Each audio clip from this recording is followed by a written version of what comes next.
hear myself through my headphones. Yes, man. Like, I feel real good about this right now. Pay attention, because you are now listening to Permission to Speak Freely. I really don't. But I guess we could start like how we would start if it was just us. And I would start like this. Well, first of all, just to get the listeners a little bit of understanding about what we got going on today, we are joined by CTRCS Candace Esquivel, right? So welcome to Permission to Speak Freely, Candace. And I started doing this little cool applaud thing. I was waiting on it.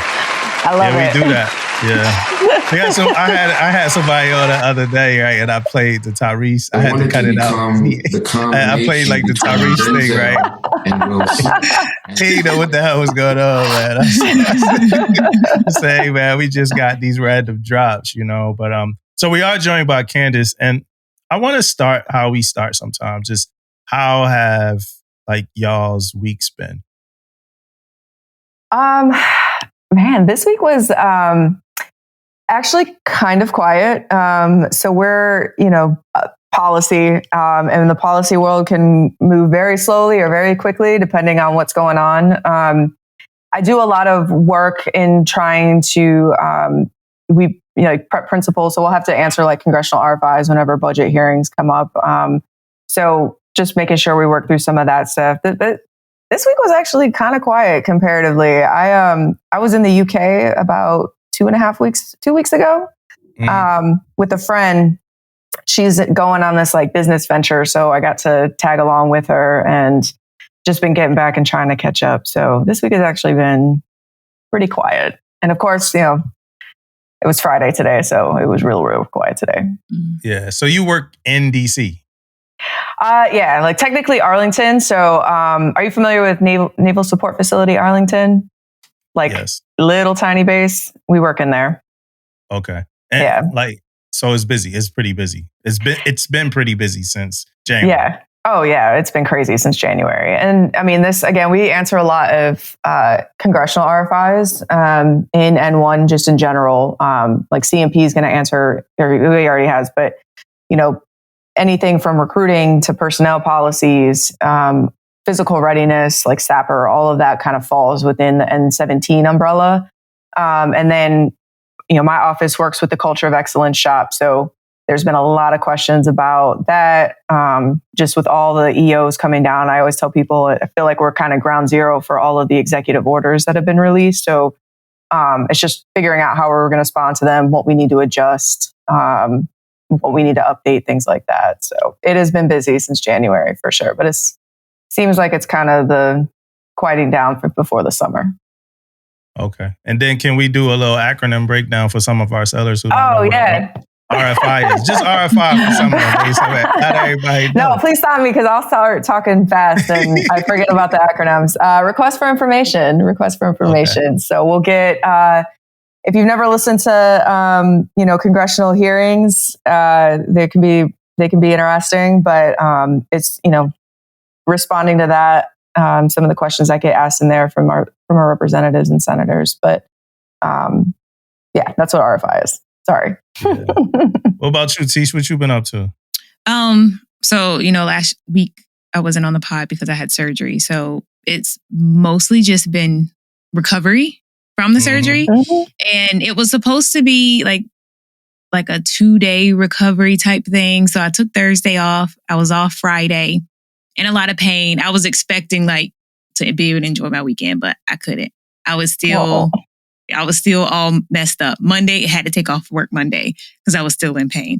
So I realized that since I'm over 40, I don't heal the way I did when I was younger. So, that was my news flash of the beginning of the week. Like, you're old, okay?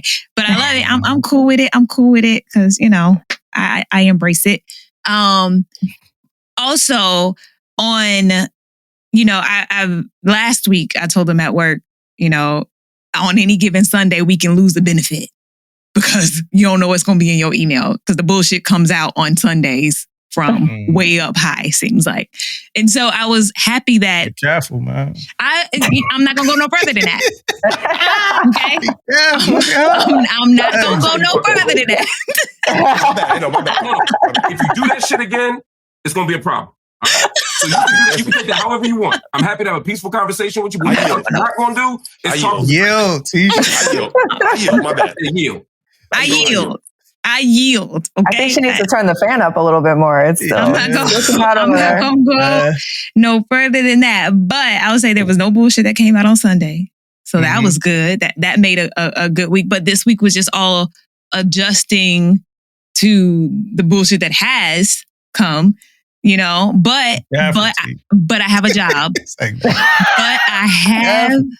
I have a job. Okay, so I'm good with that. Yeah. But other than Be careful about that too. It's for now. Until they get a hold of this podcast. Catch me outside. But outside with you. Right. But it's for the most part, it has really been it's been a good week. You know, it's been chill, you know. Yeah, I changed my wig up this week. So, you know, I've been rocking the Flotus wig this week. I was going to say, you got something different. I was going to say, you got Pam Grier, you know, the Jackie Brown type vibe. Yeah, you know, I was like, I call her Flotus. They were, you look nice. I thought it was a new person at work. I'm like, nah, just new personality, that's all. So, you know, but I've been like sweating because I've been trying hard to get here on time, which I wasn't, as usual. But this time I wasn't, not because of just me, but because policy changes and my work schedule changes. So now I'm trying to rush in to get here, my wig sliding back. So I'm just saying, when you change things, it really affects a lot. You got the wig sliding. I'm hearing the uniforms are affected. Like, it's a shortage of uniforms. And a lot of this is affected by losing people, like losing workers, like deep down. You know, when you start peeling back the layers, right now it's a shortage of our uniforms. So, and of course they're gonna go to Great Lakes. But I heard somewhere that it's some reservists, like new reservists that's not even getting uniforms. Like they drilling. Oh wow! I believe it. Yeah, I heard. Yeah, but I mean, you got a shortage of workers, and then of course, I've learned more about manufacturing between the U.S. and the U.K. in the last couple of weeks than I probably ever knew. But even the tariffs, if you will, tariffs, that is going to have a trickle down effect with even just the manufacturing in the U.S. and that, of course, impacts uniforms. Tariffs. We had a coin guy on the pod. I think it was a couple of weeks ago now, and he talked about tariffs and like dealing with China and. Man, he got a lot of flack on YouTube from people. Did he? Yeah, like they like, man, like, why are you dealing with China? It's unpatriotic. Find an American company. So I was talking to people, and like most of the people I was talking to that's involved in like coin stuff, they said it's not too many. It's like one American company that make coins. It's like it's the same with the manufacturers. Yeah, because I was talking. My friend she owns a clothing company that makes tactical clothes for women. And that's all she does. And she's like, it is hard to find fabric. There's like 2 ladies in the entire United States that can do samples or something. And, you know, they're charging like $200 an hour to make clothing samples. So it's pricey. It's not just as easy as saying, just make it in America. There's challenges with that. Yeah, we stopped wanting to do all that work a while ago. About 40 years ago. We said, send it on over there. We're going to do something else. Get somebody else to do it. Well, since you insist, Tish, I'm going to tell you about my week, man. Since you insist. I insist. So most of this, I'm going to save it. We record to get tomorrow for the listeners. So most of this, I'm going to save it. But today is Spouse Appreciation Day. So the day that we're recording is Spouse Appreciation Day. I want to shout out all the spouses. I formally shouted out the spouses at an event today. So I don't got the juice like I had at the event. So I'm going to just tell y'all, we love y'all. We appreciate all y'all do for us. We got spouses that listen. We got spouses that watch TikTok and stuff like that. Just getting like inside intel on like the things that they spouses do. So, hey, we love y'all. We thank y'all for everything that y'all do. If you're a spouse of a spouse, Well, I gotta go there. But if you're a spouse of a spouse, go home and talk to your spouse, man. Like, tell your spouse what's going on. Let your spouse know about the goings on of command. Let them know what's going on. Don't leave your spouse in the blind. You know what I mean? It's also going to be Mother's Day. Have had passed when this episode is over, and I'm gonna tell y'all something. This gonna be our first Mother's Day. Me and Angeline first Mother's Day, right? Because I wasn't here last month. I was in school. Oh, okay. So you trying to do the math? Yeah, I was like, 3 to 1. Do the math. Yeah, I wasn't here, so this is the first one we get to celebrate. Nice. I'm gonna be straight with y'all. I ain't got nothing. Oh my God! Oh, no, not even flowers. Yeah. What do you mean? I got a card. She not gonna get flowers ever again in life, Candace. Look, I hate buying flowers. I think they're so overpriced. I'm like, I'd rather just like send you to the spa or, take you out to dinner or something like that. I do the spa. They gave her some flowers. So we had a spouse appreciation lunch today. So they gave her some flowers at work. And now I get to just watch these flowers just die really fast. Like I get to just watch my wife kill the fuck out these flowers. Like, she's gonna kill them. But I'm gonna whip something up tomorrow. I'm gonna put something together tomorrow. I'm gonna figure it out. It's a lot going on. I can't, my job, Tish. Like it's a whole lot. It's so much to talk about. What I did do today, what I thought was pretty rewarding, was I had a not a one-on-one, but I had a conversation with a bunch of first classes and a couple junior sailors. Like it was a scheduled event. It was just me and them. We got together in a room. It was almost like we ran an episode of PTSF. Just me nice. And them. Yeah. Almost wanted to record it. But it was you super. You should start doing those impromptu. You should just like you should have like a mic and stuff at work. Just pull it out. You know what? I saw. I think it was the current Sergeant Major of the Army. Whoever their PAO staff, like they crush it with the Sergeant Major of the Army. But he like brought it was like some probably 19-year-old Army private with a microphone in the gym with the Sergeant Major of the Army and just like asking him questions and like PTN. And I'm like, this is good. Like, I like this engagement. Yeah. I think everybody stepped it up. They killing it. I think a lot of people, I'm watching like carriers have podcasts and I ain't gonna say that PTSF got, something to do with some of that stuff, right? Become the combination between Denzel and Will Smith. In some way, somehow, I was able to accomplish that. I think a lot of people, though, a lot of social media people, a lot of people, and not just PTSF, but I think that commands and leadership is finally catching on. Like, turn the mics on, get some good cameras, grab a junior seller, get with somebody, have a conversation. Let's make it happen. I'm happy for that. Like they setting it up for when they send us the paperwork, Tish. They send the alley-oop. When they send us the paperwork, like, hey, y'all got to shut the shit down, but they setting it up. They ready to go. So I'm happy about that. So, hey, all right, Candace. So let's start right now. Like, where are you in your career? Like, and I mean just headspace. Where are you in your career right now? Right now, I'm ready to retire. So this is my first shore command, technically. So I did like 17 years on sea duty between 2 ships, and then the multiple years that I was within DevGru and JCOG, doing a lot of deployments. So this is my first time like being in a place where I didn't have a workup cycle, I didn't have a deployment cycle, I didn't have trips to do and all of that. And so it really like forced me to slow down my life and, find some things to do outside of the Navy and work. So, when it got to that, it was like, okay, what do I really want to do now? And COVID, for all that it was, the one thing I did appreciate was it really forced me to slow down and have to figure out what it is, I wanted to do. I couldn't just bury myself at work and do mission. So, I'm really set on, I did what I set out to do in the Navy. I really feel that every command that I've been to, I don't know what other job in the Navy I could possibly take that is like going to give me the satisfaction that I've had in other jobs, and also, what I get to do now. So I think it's time. I think it's time where, I don't want to go into a place where I have to worry about moving or, going back out to a ship, which bless people doing that. I know that life. I lived it for a long time.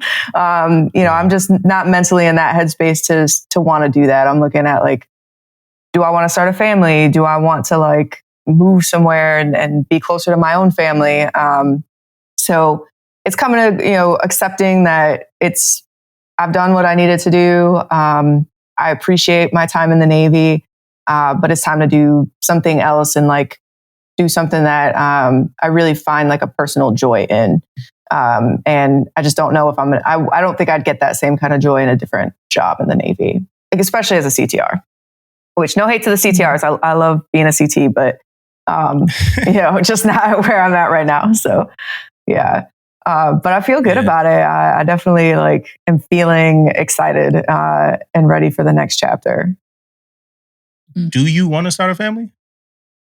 I don't know. I don't know. I'm sure my mom's going to listen to this and she's going to be like, judging me. But, I don't know. And I think like taking a look at particularly like parenthood and pregnancy right now in the Navy. And, we get emails all the time from sailors and commands that are trying to figure out how to balance being parents in the Navy, being single parents in the Navy. And I mean, I give props to those people. I don't know how you do it. Like, I don't know how they do it. I don't know how, even with dual military, dual couples, it's hard. Mm-hmm. Yeah, I'm not married. I don't have a significant other or, partner or anything. So if I chose to do it, it would be on my own. And I just don't want to do that while I'm currently serving, because I just don't think that, I'd want to put myself through that. And again, like I give high props to people that do, and they're out there and they're crushing it. It's just not, I'd rather be a little bit more stable in my life as far as not having to PCS, not having to maybe go on deployments, things like that. Before considering that. So that was always intentional of you to not start because right now you don't have kids, you're not married, and that was intentional. I don't know if it was necessarily like I, said, hey, I don't want kids right now. I was never really with the right person and in the right situation. And I spent a lot of my time in my like mid-20s to mid-30s where it was like, I just want to do the mission. I want to deploy. I mean, I was deploying every year for like almost 9 years. And that was like just what I thought I was going to do for the rest of my time in the Navy. And it didn't turn out that way, which, is for the better. But, before you know it, you're like, oh, I'm 35, 36. And it's like, shit, now what do I do? Right. And I remember, a few years ago, really having some like mental health struggles or, just like stress of like, am I going to be able to freeze my eggs? Am I going to be able to do fertility treatment while I'm in the service? And that's a whole other discussion, we can go down to, but, access to that for service members. But, it sneaks up on you really quickly. I'm a little bit more okay with it now because, I'm not going to lie, being pregnant sounds awful. Every time I hear someone talk about it, I'm like, I don't know if I want to experience that. Maybe I'll adopt.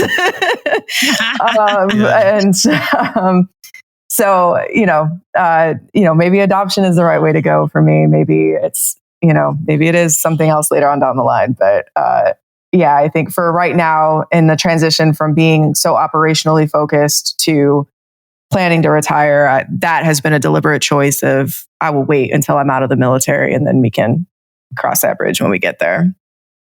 Yeah, well, you said your mom is listening, so I want to say I'm sorry for I'm sorry for using that F word. I'm gonna try not to use the F word again. I'll probably say shit again, but I will. She not is worse than me. She's worse than me. She'll be fine. She'll be fine. Question. Not question. What you just said about pregnancy is it is real, and then I do want to hang there for a little bit. But my wife, she had HG. For anybody listening that don't know, is hyperemesis gravidarum. And hopefully I said that right. But she was like going through morning sickness pretty much through the entire pregnancy, right? It was points a couple times we had to take her to go get the IV just to get some fluids in her body because she couldn't drink water for some of the time, like. And what I mean by couldn't drink water is anything else she couldn't intake either. So water, it was down to like not even being able to take water. So it is some instances where pregnancy could be super, like a real struggle, Over time, it got a little better. Now, what I want to say about this, and y'all could probably speak to it a little better than me. Well, before we do that, I remember we were supposed to have like a women's health episode, really? with men on it. So we had one recently. We had one recently with women, but we were supposed to have one with men. And then Tish was like, "Hey, Damo, you might want to get somebody else on there because like you're aware, like you know what's going on, like you're an ally or whatever, pretty much, right?" But one of the things that I did realize about the pregnancy thing, and my wife, it's funny, like after saying I was an ally, then calling pregnancy the pregnancy thing. The pregnancy thing. But my wife, when we had a miscarriage, and man, the amount of like value like women place in being able to have a kid, like, and go through that process, it's a lot. Like we actually had to go get counseling after that.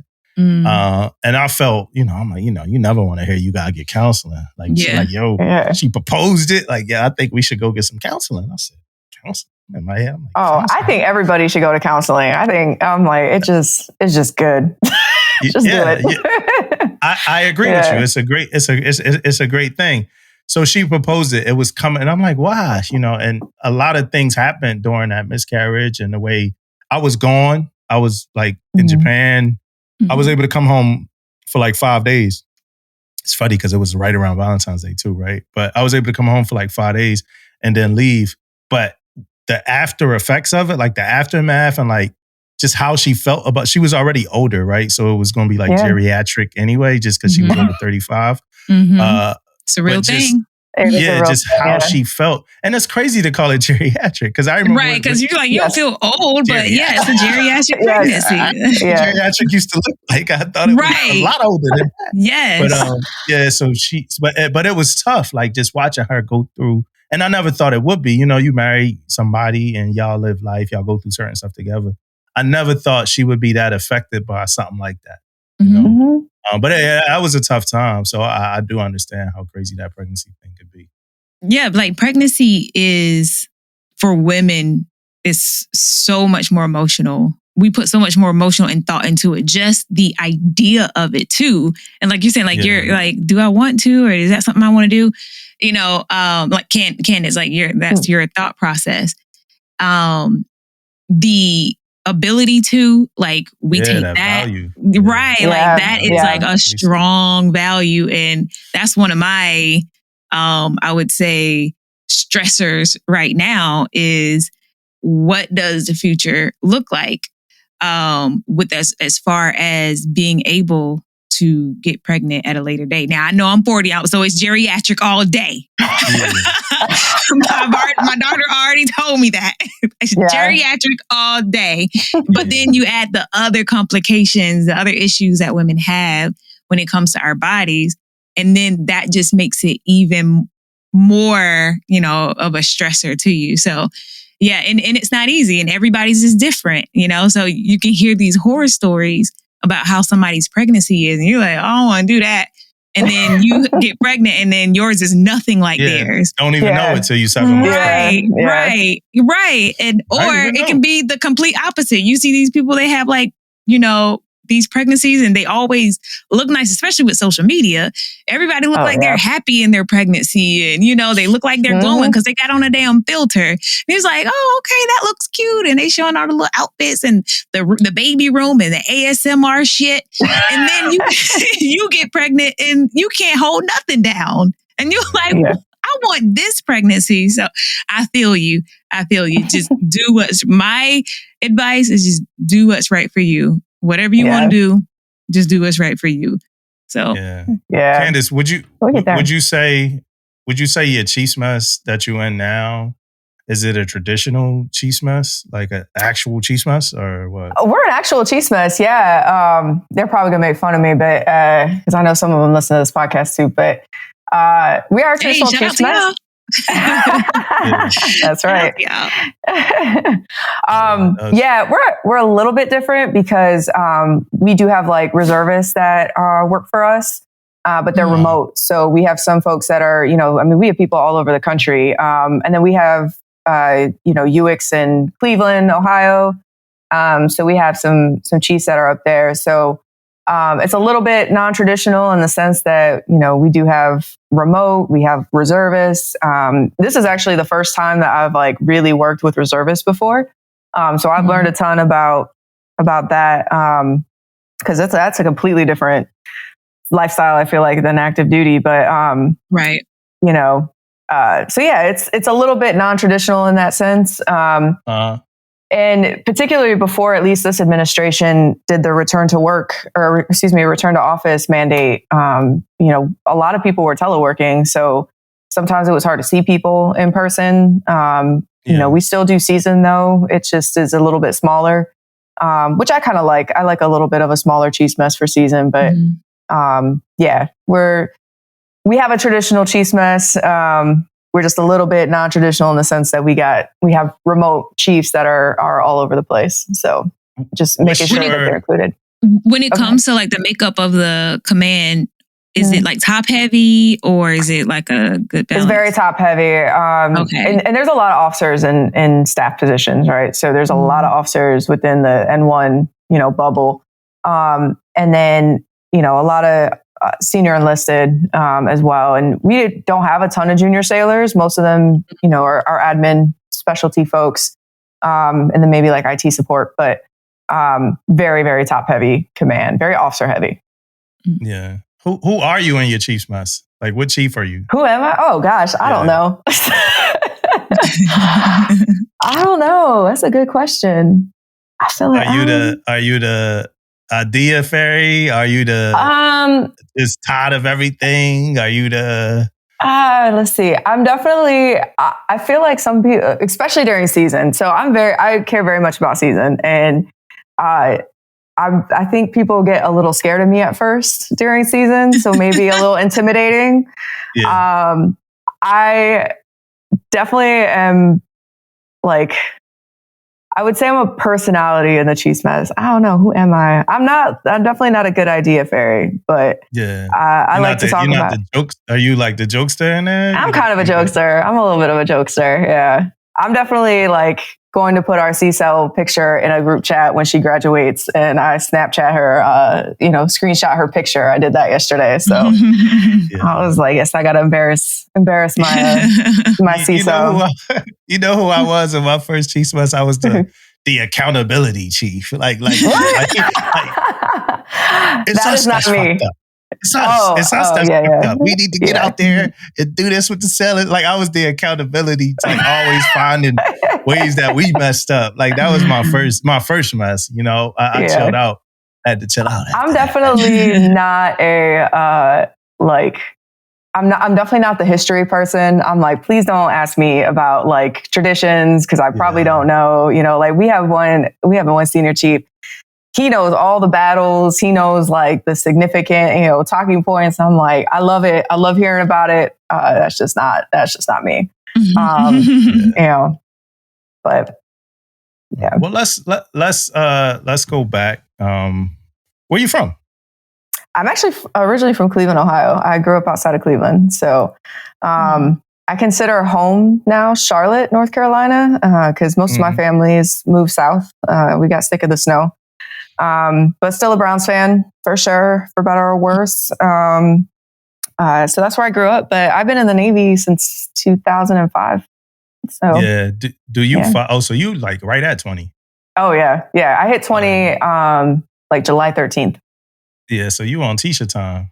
Yep. You like retiring at 20. Right at you 20. On Tisha's time. 20 and a half. Yes. Yeah. You're going to be at a half. Yeah. Do you follow Ohio like news still? I follow a couple like Instagram accounts that are about Cleveland, not Ohio in general, but like definitely the Cleveland Browns. I follow them, and then just a couple like random Instagram accounts that follow like Cleveland current events, but not too closely. Did y'all see the story in the news recently? I think it's out of Ohio. It's either Cleveland or Cincinnati. That raccoon? I forgot. No. What happened to the raccoon? The police thing? I know. Like, what the I want to hear about the raccoon. It was a police thing, and I think the raccoon had like a meth pipe or something. So they were like videotaping it. I don't know if they were arresting somebody or what, but the raccoon had like the actual meth pipe in its mouth. It was Ohio, though, of course. But raccoon. No, so this happened. This is a little different. A little, maybe a little less. This might be a little less critical as the raccoon with the meth pipe. But a cop killed the 18-year-old guy, right? Oh, coming out. He was in a stolen car. It's a lot of intricacies in the story that I don't really want to get into. But a cop had killed the guy. And then the next day or the same day, his dad killed a deputy sheriff. The guy who got killed by the cops father went and killed a cop. So it was just a hell of a story. And I don't think he killed the cop that killed his son. I think it was just a different cop. Yeah. I think I did read something about that briefly, but I didn't know it was in Cleveland. Yeah, it was Cleveland. Yeah, it was in Ohio. Was it Cleveland? I think it was Cleveland. Yeah. So there was actually the Serial podcast. Have you heard of that? Yeah. So they did one season on the Cleveland criminal justice system. It was actually super interesting. And they cover everything from like the cops to the actual court system to like how much, fines and how much that targets like lower income, people that just can't ever catch up and then they're getting fined and fined. So it was a good listen if you're interested. Cleveland has a sordid history with the cops for sure. That was definitely not the first time that has happened. Cleveland also got like a low key serial killer history too. Like neighborhood serial, especially during the 80s. Yeah. Like neighborhood serial killers and stuff. Quite a few stories. Don't ask me, I know a bunch of little serial killer kind of history. My mom got me into that. A lot of like true crime, so I probably have watched a documentary on it. Yeah. 2020. That's right. What made you want to join? I consider myself like the 9/11 generation, right? And I mean, there's there's defects up there, but like nobody in my family was really in the military. That wasn't even really anything I knew. I didn't know anything about the military, but 9/11 happened when I was pretty young in high school, maybe like a sophomore or so.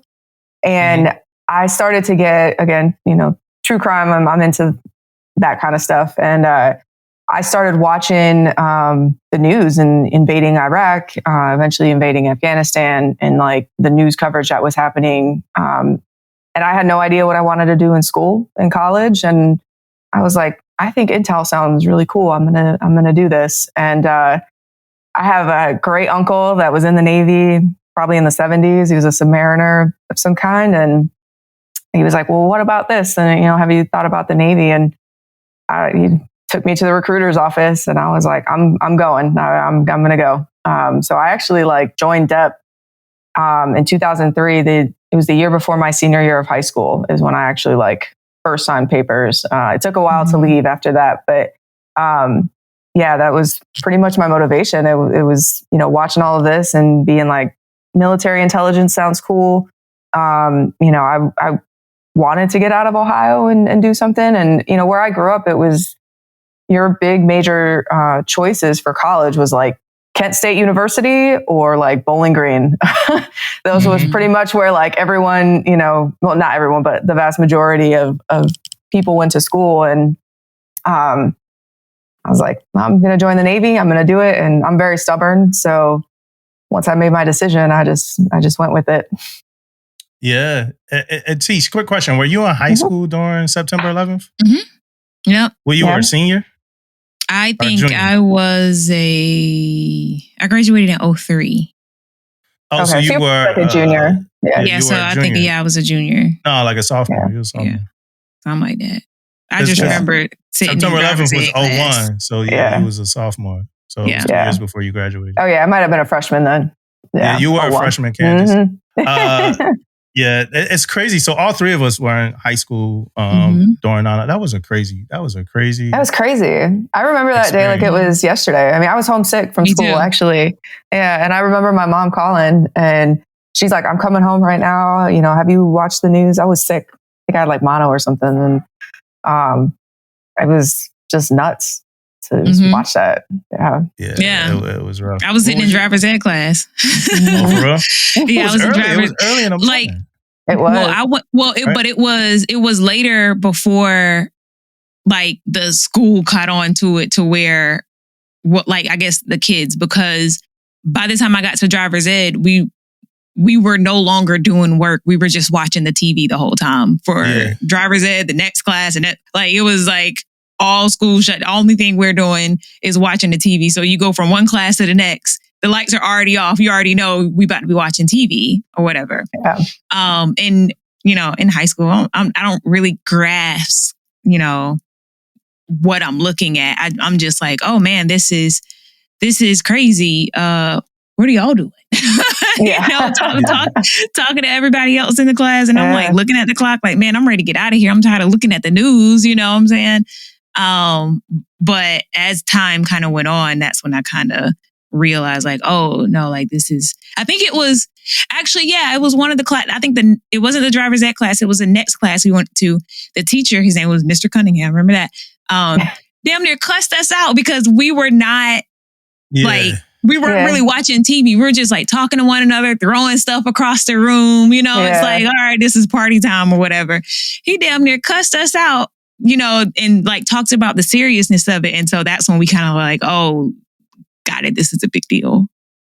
Yeah. I think the only reason I think it even registered that it was a big deal for me is because like the month before, like literally the month before, we went to New York as a family trip. We went to New York City. So it was, I think that was more of like, oh, we were just there, like, watching this happen. And it was the first time I'd been to New York ever. So I think maybe that's why it clicked with us a little bit sooner of like, oh, shit, Yeah. For me, it was the adults, the teachers, the way the principal like got on the intercom, and my aunt worked at the Pentagon, and I was from Philly, so I was from PA. She didn't work at the Pentagon at that time, but she worked at the Pentagon before, so that was a connection. I remember what day of the week it was. It was a Tuesday. The reason I remember that, y'all, is because back in the day, right? It's where the story get cut. Back in the day, albums used to come out on Tuesdays. So, I didn't know that, actually. Yeah. So all albums used to come out on Tuesdays. And growing up how I grew up, I could only afford one, right?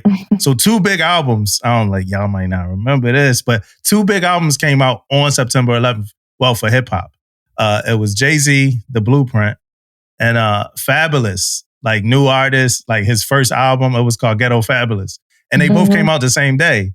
So before September 11th hit, the only thing on my mind is when I get out of class, which one of these albums am I going to get? And I was leaning toward Fab because Fab at the time was my favorite artist. But I heard some of because remember they used to bootleg heavy back then. I already had heard Jay-Z album in the barbershop. And he had a song on there with Eminem called Renegade. And Eminem was, man, at this time, like M was to me the best. So like him and Jay-Z. So I'm like, I gotta get to like this Blueprint sound timeless. Then the towers hit, everything was closed and shutting down. My mom actually worked on the way home from my school. And the CD store was between my mom's house and the school. So I got off the trolley a little early, ran in there, grabbed, I think, the Blueprint. My mom, I don't remember what happened between me and my mom, but I got home before her. And me and my brother just went in our room and listened to the Jay-Z album until my mom came home. And as soon as she came home, she put the TV on. And that was another kind of like reinforcement, like, oh, this is really, really serious. Then I think we understood from then because Operation Iraqi Freedom, Operation Enduring Freedom, and like everything we would see kind of really helped us like really understand like, oh, this is like, it essentially changed, how we operated in the US. Mm-hmm. Right. Oh yeah. Yeah. You know? Yeah. But another thing that changed, we were just talking about this earlier, is COVID, y'all. Like COVID really changed. Yeah, it changed a lot. I mentioned it earlier, like it was the whole situation was terrible, but really like forcing me to, I was working out of Meade at the time, Fort Meade, and we were following their protocols. So we would work like black and gold teams. So it was like 1 week on, 1 week off. And I remember first hearing that, I'm like, this is dumb. Like, I'm not going to work, I'm going to take a whole week off. Like, what am I going to do for a whole week? Like, why can't we just do every other day or something like that? But when I had to force myself to slow down and like really, think about some of the, mental health stuff I had to work through, some other health stuff I had to work through, starting PME. I mean, I did Navy SCA Academy. I started my bachelor's again. And it was just really good for like a, personal growth standpoint of just like appreciating that I was healthy and, had a job and could, have some of the freedom to like be able to, figure out my own stuff, figure out my own shit, if you will. But, it really, it changed the world for sure. It was a crazy time. Like, I still can't even believe that we were doing that week on, week off thing. There would be some days where I'm like, I guess I'm just going to walk 12 miles in DC because I don't know what else I'm going to do today. Wow. So, And I don't think we recovered. Yeah, I don't think we fully recovered. Yeah. No, I don't think so. I don't think there is a recovery. I don't think there is a going back to the way that it was before. Like, everything is just kind of changed. Yeah. I mean, it looked like, the government is trying in some ways to like reset some of that stuff. But people got to reset. I was reading an email from an admiral. He like, yeah, CMCs, y'all get out there, grab paint, grab people. It's hard to get people together. I'm not saying it's impossible. It's like, it used to be a time where that you just reach out to a chief. And like, and I'm probably going to vent about this shit tomorrow on the pod too. So but it used to be a time where you like, yo, if I hit up with the chief mess, the chief's got it. Yeah. It's done. Yeah. It ain't really like that. And even we could trickle down. We could talk about first class too. Like, but I just want to talk about chief. But it's not really like that no more. Where it's not like you just know the chief's got it. It might be some follow up. And with that said, Candace, I was in a group today talking to a bunch of sellers, and I asked them a question. I'm gonna ask you the question. Okay. Based off of your career, your experience, what do you think is the biggest issue that the Navy, and this is personal, what do you think is the biggest issue that the Navy is facing right now?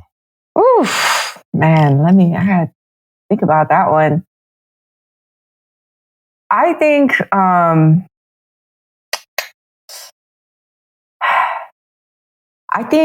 it's hard to say. At one point, I probably would have said talent management. And I say that in the way that like, I think we're getting better at it. So I don't want to say that we're not, but at least at the time when I interviewed for this women's policy position, I was asked a similar question, and like, basically if I could change anything, what would it be? And I was like, talent management.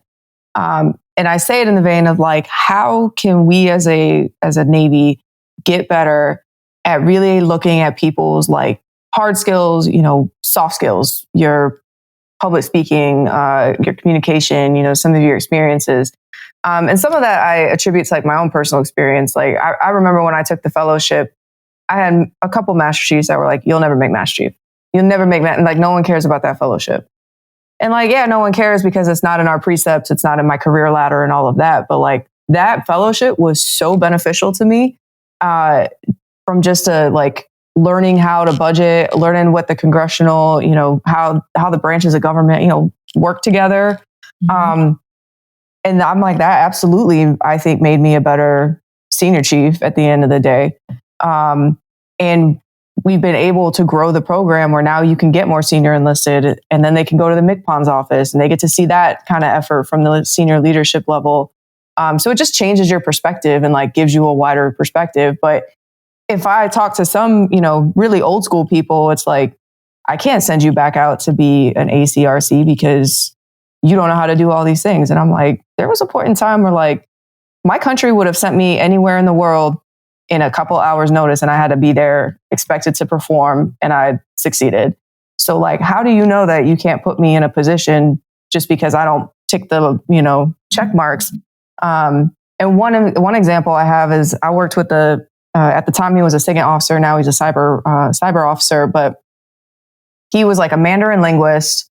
He had a, super technical degree. He was like handpicked to run these technical working groups out of Meade. And then, he makes 04, he's got to do his department head tour. And they're like, all right, go do your department head tour on an ESG.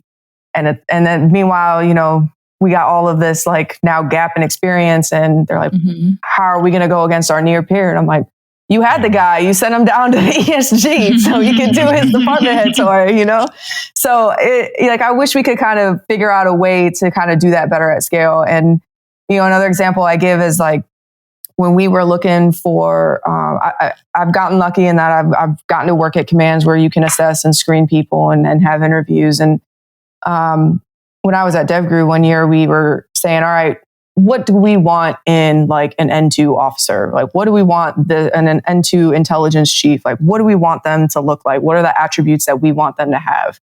And we did this whole thing with operational psychs where we had focus groups with different ranks, and they came up with like a profile basically. And they were like, here are the attributes that we want these people to have so that we could objectively go in and, interview these people and put them in the right positions. Obviously we're talking about a service that's a lot bigger, but I just wish we got a little bit away from this kind of like very left-right boundary mindset and being like, hey, based on like what you've done in your career and the, particular skills you bring to the table, let's talk about, leadership, or, different, kind of billets. Also, we can get into a whole discussion about like family career balance and all of that. I think a lot of sailors are struggling with that, to be honest, is balancing that family and career. I think, I think women sailors face it probably a lot more than maybe their male counterparts, but people get out of the Navy for that stuff. I mean, they really do. And, there's a lot of ins and outs that kind of go into that. People always, I think, are quick to be like, well, the career intermission program is an option. Like if you want to take a few years out of the Navy and start a family or whatever, do the career intermission program. And I'm like, yeah, but like you got to have a paycheck because you're not getting paid. Right. You got to have access to a paycheck. Part. Yeah. And then, I think for officers, they've figured out what happens when you come back in. But I don't think they have that pipe first enlisted yet. So if I leave as an E7 and I do the career intermission program, what does that mean for my promotion moving forward? Do I have to start from the bottom? So I think taking like a real hard look at how we do that. I think COVID was great on being a little bit more flexible with the telework and the remote. I know it's a hot button topic on whether or not we should be teleworking. I can tell you, like, I've heard from people in the fleet, especially on shore duty, where it's like, I had this one JO that was like, I am getting up at 5 a.m. I am checking my work computer. I am like taking my kids in the car to daycare. I'm pumping in my car while I'm dialing into the command and staff meeting every morning or whatever the meeting was called. And then like dropping my kids off and then going to work. And my command is giving me a hard time because they feel like I should be in person. And I'm like, why? Why? Right. Like you're doing all the things. Why does it matter if, I'm in person? And I know my workspace gets frustrated with me because I'm like, I can't wait to go to work and sit on a Teams call with everybody that I'm in the building with. So, it's just, oh, go ahead. I'm sorry. I thought telework was progressive. I thought it was a good thing. I thought we, saved a lot of time. You also talked about talent management. I haven't told I kind of told you this, Candace, but you can't say nothing. Okay. I haven't told anybody this yet, right? I haven't told anybody where I'm going. I haven't really announced where I'm going to go be the CMC of next. And I'm still not going to announce. But if you see this and you get the hint, right, then you know where I'm going. If you don't get the hint, then you just won't know. But that's where I'm going. Can I give him another hint? I You might not. How good are you with hands? I mean, you a CTR. Like, I will be contacting you in a couple months when you get there to help plan my retirement ceremony. That's all I'll say. Okay. That's a good hint. That's a good hint. That's a good hint because it doesn't really say a lot. But you was talking about talent management. It's some wickets that I don't hit to take that role of CMC. Yeah. It's some wickets that I don't hit. But I feel like it's the perfect place and the perfect time for me to go and lead. And I met the sellers at the command, and they got energy. I got energy for it. Stuff like that. So let's go back to your career real quick. How old were you when you actually got out there? Yeah, I was 19 when I actually left. I basically left like 1 year after I actually graduated. So I had a lot of I wasn't taking any other job except Intel. And I know people usually have like horror stories with their recruiters, but my recruiter was actually really great and really advocated for me. Because at one point they tried to make me like a builder, and she was like, "You're not going to like that." Damn. No, I'm not going to like that. That is not for me. My dad wasn't a citizen at the time. So he's from Mexico. So I had to wait for him to get his citizenship before I was able to actually like sign the contract. And so it took a while. It took a while before I was actually able to leave for the Navy. So I was 19 when I finally took off. Yeah. And like, were anything initially after you got there, boot camp, A school, anything kind of took you by surprise? Anything shock you? Anything you wasn't used to, familiar with? Anything you didn't expect? I was not expecting to like really be a SIGINTer. I thought I'd be more like the Intel specialist, all source person. And then I was like, oh, this is like really technical. But I actually really enjoyed it. I think by the time I got to the ship, it was a little bit more of a culture shock. We were also a newly integrated ship with females. So there wasn't that many of us. Like we didn't have any female khakis. And I think the highest ranking female was an E5. So it was a little bit hard of an adjustment because, at the time it was like, you have to have the doors open and mix spaces. You need to like go, always be with like odd numbers and stuff. And I was just like, what? I was not a good junior sailor. I'm just going to put it out that way. I was a smart ass. I was like, I got in trouble all the time. So, but I was good at my job. Did the guys know how to handle it? The males on board? I think mostly. I mean, you're definitely going to, deal with rumors and all of that. I mean, that stuff's still around today, right? Like, yeah, it is. Yeah. I don't think we'll ever get away from that. I wouldn't say the crew was like the problem. I think it was mostly the top, like the command leadership. And I'm making a guess here. I don't know, but I think something happened to the CO at some point in his career where he had like a really bad interaction with females. And was just like we had one, when I first got there was a BM3 and like an undead seaman that were having an affair. And he sent them to the brig with like bread and water. That was still a thing that we could do back in the day. Yeah, and it was just like, I'm like, seems like a bit of an overcorrection, but he wanted to set an example and was like laying, slapping the table down. It was a little odd to me in that regard. Cause I'm just like, I'm just here to do my job. Like I don't, I'm not trying to be babysat. Yeah. So in broad strokes, what is your job? Nobody like knows. But the CT, we do so much stuff. I'll be honest, like CTRs, I feel like do so many things. And I'll be honest, I've been out of my community for a while. I really haven't been doing CTR stuff for probably 5 years at least at this point. And then, cause I was really doing like more of senior enlisted leadership at JCOG. But I mean, we do everything from analysts. So, looking at, how do you even say this? Signals intelligence, comms. It ain't much. To collection. To collection, all sorts of different types of signals, reporting. We do all kinds of stuff. I think you can't confirm or deny. Sorry, T. You can't confirm or deny this, but I think y'all be watching our cell phones, man. I think the CTRs watch our phones, like you think so? joint. I think you need to worry more about like Tisha watching our phones than the CTRs. That's how all them dudes be getting caught watching things they shouldn't be watching. Yeah, the LA's got to get it from somewhere. Like why NCS take OXO off the ship in handcuffs? The CTR caught his ass. Yeah. I'm not gonna lie. So I don't have TikTok, right? And I'm old. It's not the platform for me, but man, every time I see a TikTok on a ship, I'm like, oh God, stop.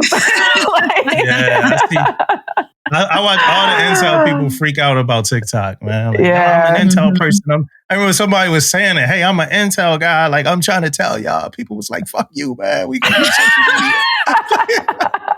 Yeah. I think it's great. I think the sentiment's great. I love all the people dancing in uniform and stuff. It's just like when you're in the ship and you're like showing everything around, I'm like, oh, please don't do that. Please don't do that. Yeah. I saw a video, a girl, they was rapping. It was Glorilla. And she said the N-word on the TikTok. Oh, yeah. Right? She said it along with the song. And I'm like, damn, I thought I know we can't say that word. So you can't say that on the ship. And you saying that on TikTok. And, I wanted to be you can't be the salty, person because you gonna get attacked. Saying something on TikTok. Yeah, you could be like, and I want and it's no way to say it either. There's no cool way. Right. I want to say, hey, look, it's all cool. Like y'all dropping these videos. That's even the wrong thing, right? Y'all dropping these videos. It's cool. Y'all singing and dancing. But y'all know y'all can't say that word. Then you get killed. But that's the right, and it's the right thing. Like it's the right thing to say to tell people. Yeah. You can't do that. And so I'm, as you know, Dama, I've still been lurking through TikTok. Because that's the most incognito place that I can be. That's the only reason why I like it. Because on Facebook and Instagram, you got to have a whole profile. Like I don't really have a whole lot. And when I Google myself now, there's not really a lot that comes up. And I love that.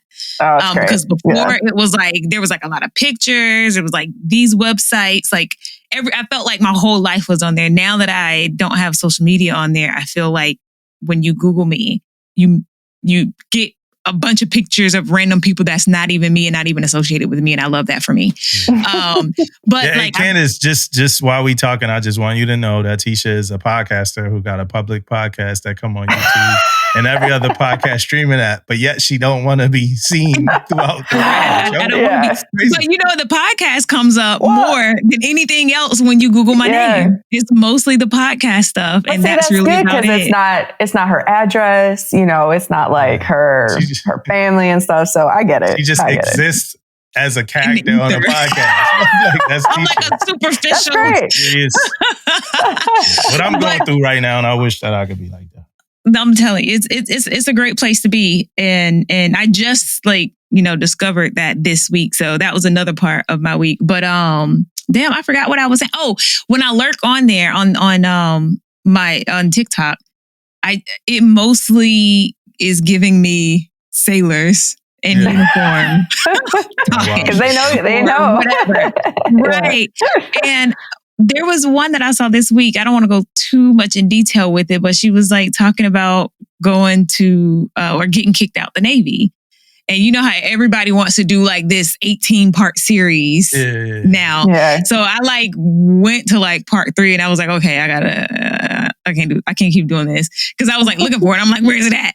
Cause I didn't take her name or anything, but I'm I need to keep going, swiping through so I can see if it's going to come up on my algorithm because I want to know. And I think the only reason why I got so invested is because she started taking shots at legal. And I was like, hold up. Getting all offended. And then I'm looking in the comments and people are like, legal is not your friend, da da da da da. And I'm like, whoa, people. I wanted to be, I started typing. I was like, nope. Yeah. Nope. I'm incognito. I don't have TikTok for reasons, but I have a profile on Instagram and I've started to dabble a bit more in Valkyrie project stuff, and I'm probably going to get more into that social media, managing that social media for us.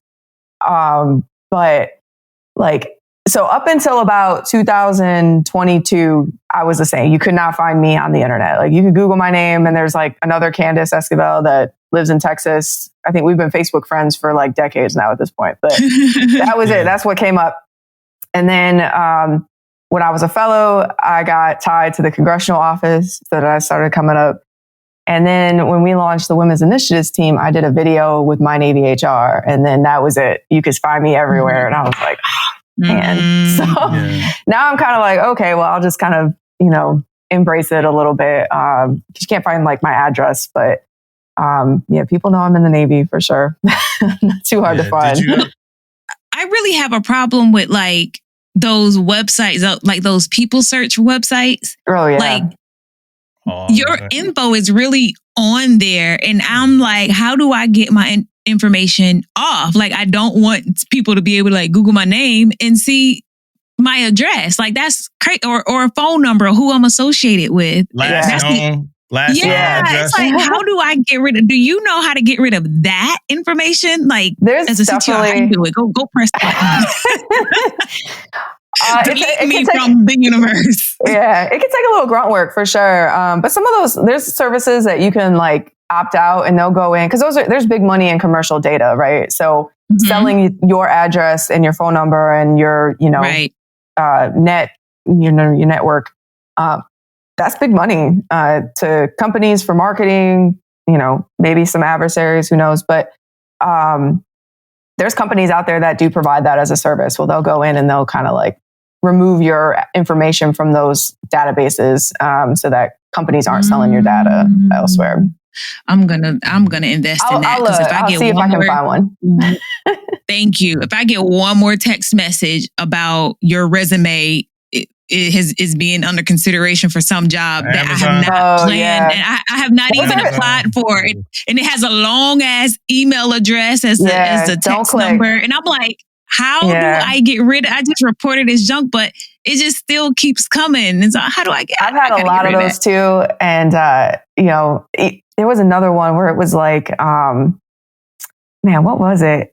Oh, it was like, you have a package from USPS or something. So reply here and then we'll send you another link. And whoever's listening, don't click those links. Don't ever click a link. Don't. My mom calls me all the time. She'll send me a screenshot. Is this real? And I'm like, no, Mom. Like, I've already taught you how to look at it.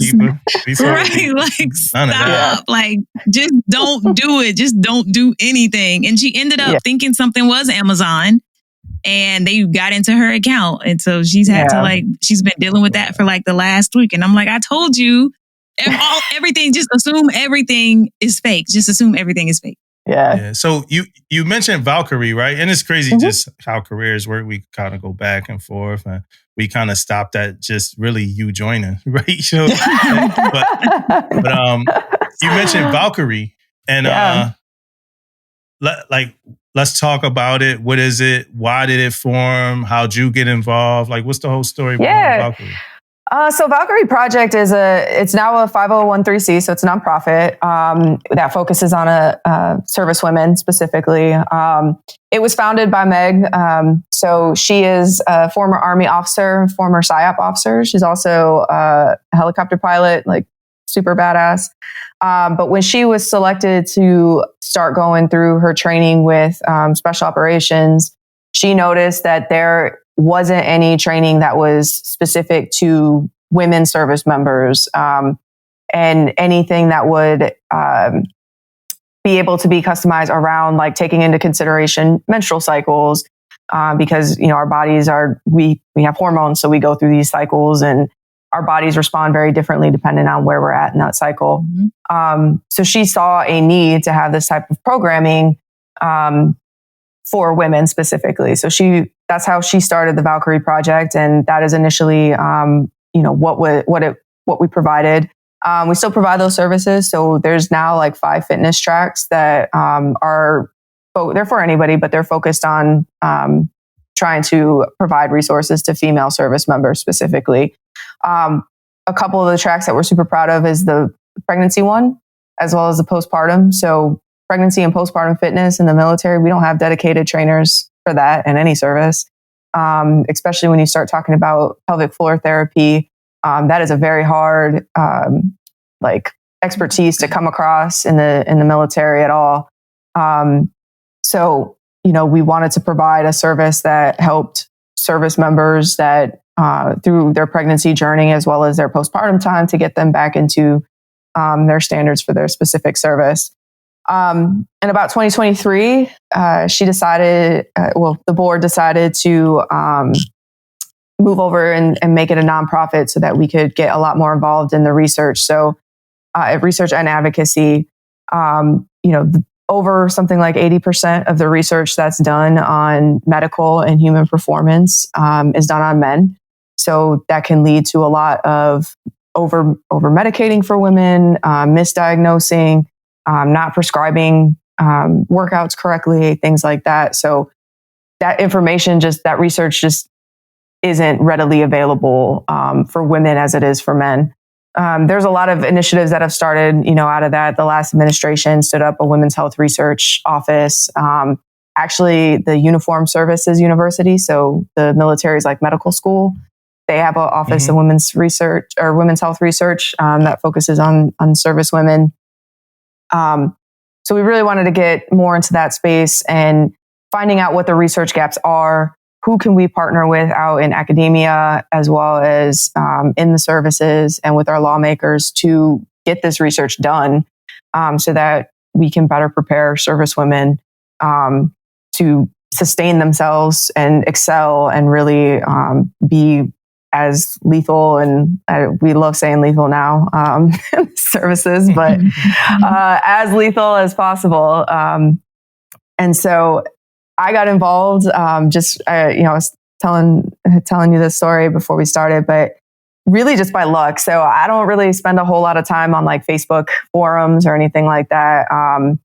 And I just happened to be scrolling. I'm in a Women in Special Operations Forces Facebook group, and I happened to see a message from this lady that works in specifically trying to advocate for female fit gear and apparel for service women.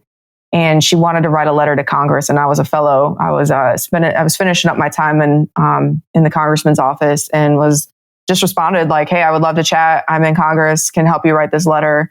Let me know what you think." And hit it off with her, and she introduced me to Meg and the rest of the Valkyrie Project. And I knew I was coming to the Office of Women's Policy. So it really just kind of worked out that, I was interested in learning more. I was obviously, as a servicewoman, very passionate about this, advocating for service women.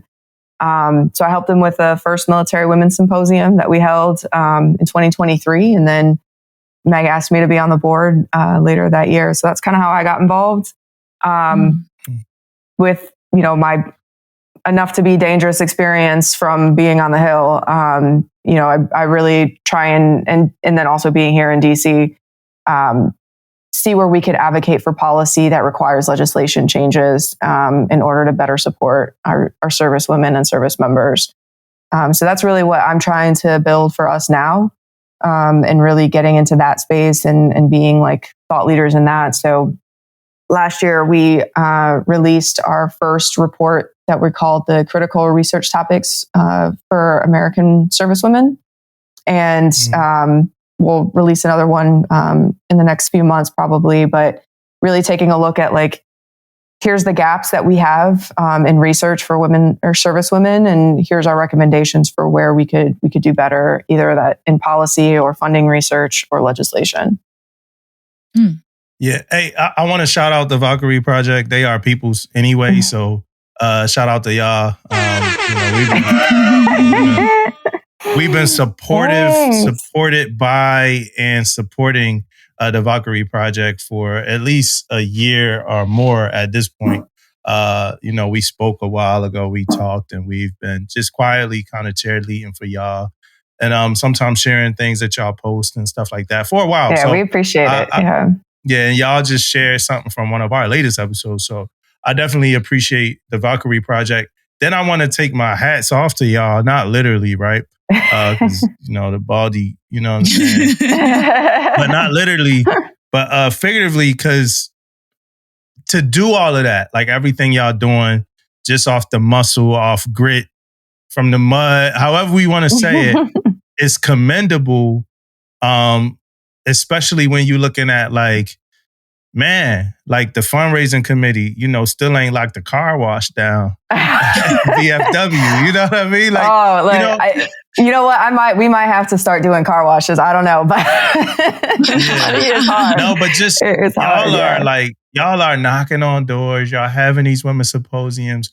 I'm telling you, like, we've watched like the khaki ball committee wait till the last minute to lock down the venue before, you know what I'm saying? So just to be able to like do this off of just sheer like hope and sheer like motivation based off of like wanting to see a better tomorrow for the people that you represent, which in this case is women, service members and stuff like that. That's a big deal. Not everybody are like you got to keep motivated. Like you probably do. Y'all probably do. Yeah, right. You got to keep motivating yourself. You get hit, you get knocked down. Right now, like the pod, like we ain't hitting. Like we ain't last year we was like booming. Like we got episodes coming out, but they not booming like last year. That's inside kind of, inside math, but they not booming like last year, but we still doing good. So it's like, all right, now we got to find something fresh to do. We got to find something new to do. And I have to do that with something like the Valkyrie Project, where it's like any day you could stop. And this the part that people don't understand. Any day you could stop in your life, right? Your day-to-day life experience is going to be a whole lot easier. Like you might get returns, like moral returns from what you do. But like, if I stop this podcast right now, I'd be up there spending time with my daughter. My weekends would be, back going out. We could go to Baltimore in a week. We could do this. I won't be editing. Any day you could stop. So to just have this drive and this motivation just for something you passionate about, to me is incredible, y'all. Yeah. Thank you. Thank you. Yeah. It's incredible. I got it. The clap never come on time. Never come on time.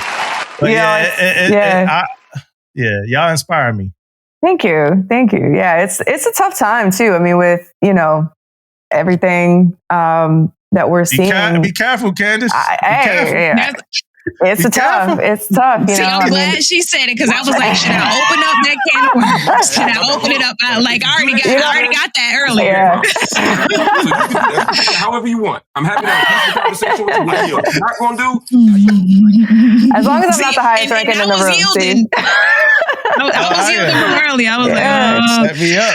I want to say but what were you saying? What are you saying though? It's just, it's, I feel like it's an important time to continue this. And it's hard. I mean, it's hard anyways, right? Because like, it's, we're all like the ladies that sit on the Valkyrie Project board, like we're all super passionate people. And we do this because we care about it. Either we've had experiences with it, with, gear that didn't fit us, uniforms that didn't fit us, struggling through, a pregnancy or work-life balance and all of that. Like, healthcare, we could talk all day about women's health, healthcare access to sailors in general, but also women's healthcare.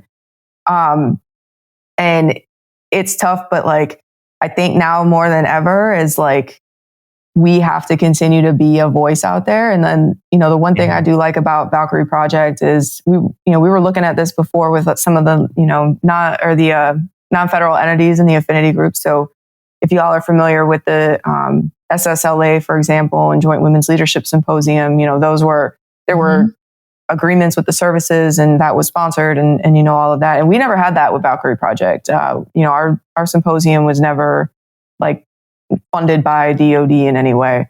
And when the changes started to happen early this year, is that good? That's censored enough. I like it. We got a lot of questions on like, are y'all still going to do the symposium? And we were like, yeah, absolutely. Like we're going to keep on keeping on, because we have a lot of really young service members that are like, what do we do now? And like, what is going on? And so it was still a good space to get everybody together, and also really motivating to be like, all right, like I feel that I'm personally in a place with the Valkyrie project, as well as, being close to retirement and also just being a senior chief, where it's like, I have the privilege to be able to speak for, and help advocate for people that can't advocate for themselves. And that's something that's very important to me. So, there's a lot of junior service members out there that, I can think of one example. This just happened recently too. And I felt so bad, but this, a fellow chief sister hit me up on Facebook and was telling me about this issue that a junior sailor that she knows was having with her command, and fertility issues. And, the command was like, no, you can't pursue any fertility treatment at all. Not while you're on the ship. And I was like, that is not the instruction. Like, that is not what the instruction says. Here's the op nav, whatever.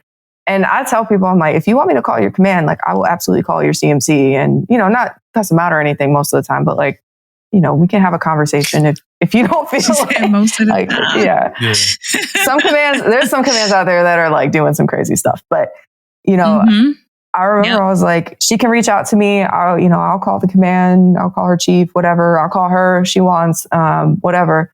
And she was like, no, she does not.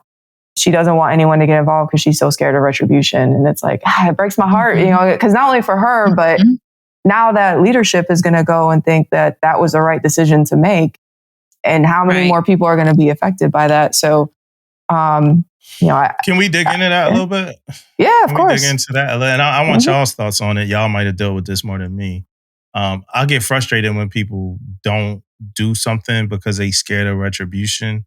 Yeah, it frustrates me because I want to help people. Like, I want people to get help and stuff. So, from y'all's point of view, how true is it that when people have y'all seen or experienced, I don't even know how to ask a damn question. Have y'all seen or experienced a scenario where something did happen, somebody did reach out to a higher authority or somebody else, and it was retaliation and retribution?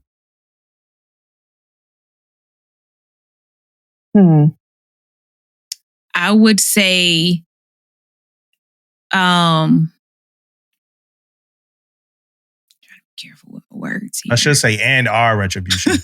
What I've seen is people be very vindictive, with their power.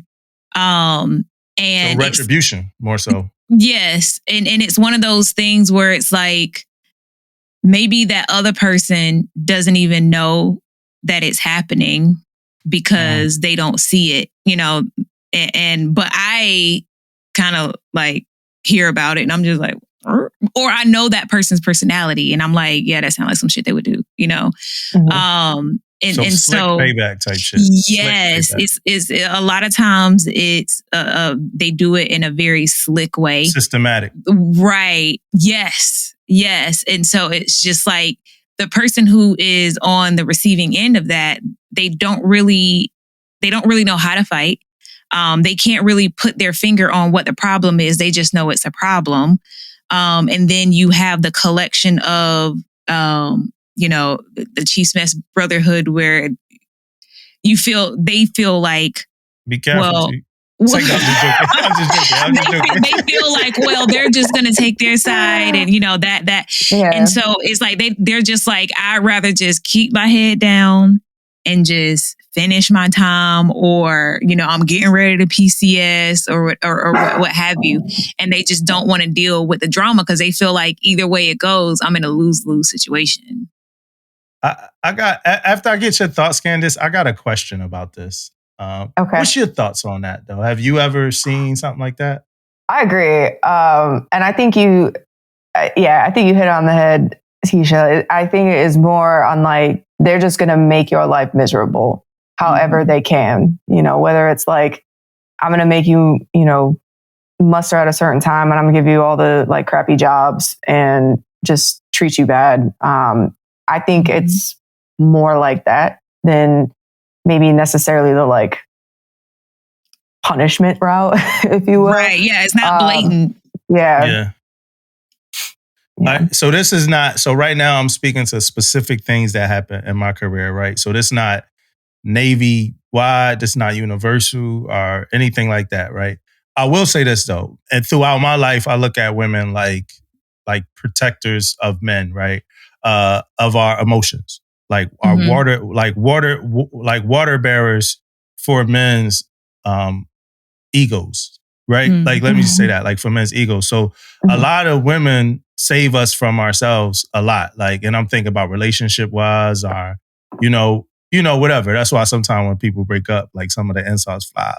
Like he was never this or that. Is that what happened?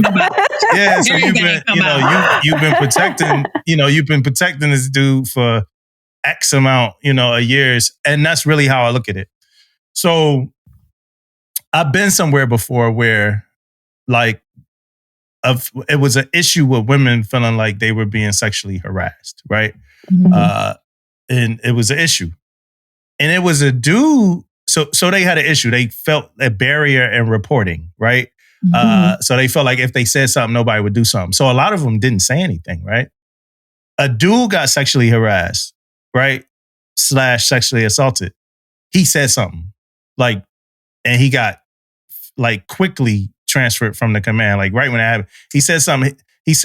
Actions were taken, and he didn't say nothing gonna happen if I say nothing. He just said something. Yeah. Actions were taken, and he was gone.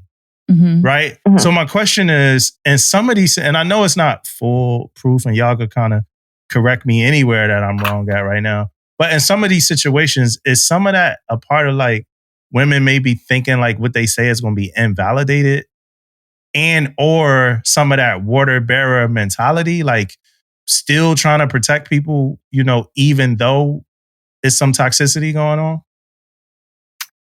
Oh, that's a loaded question. I know. I think I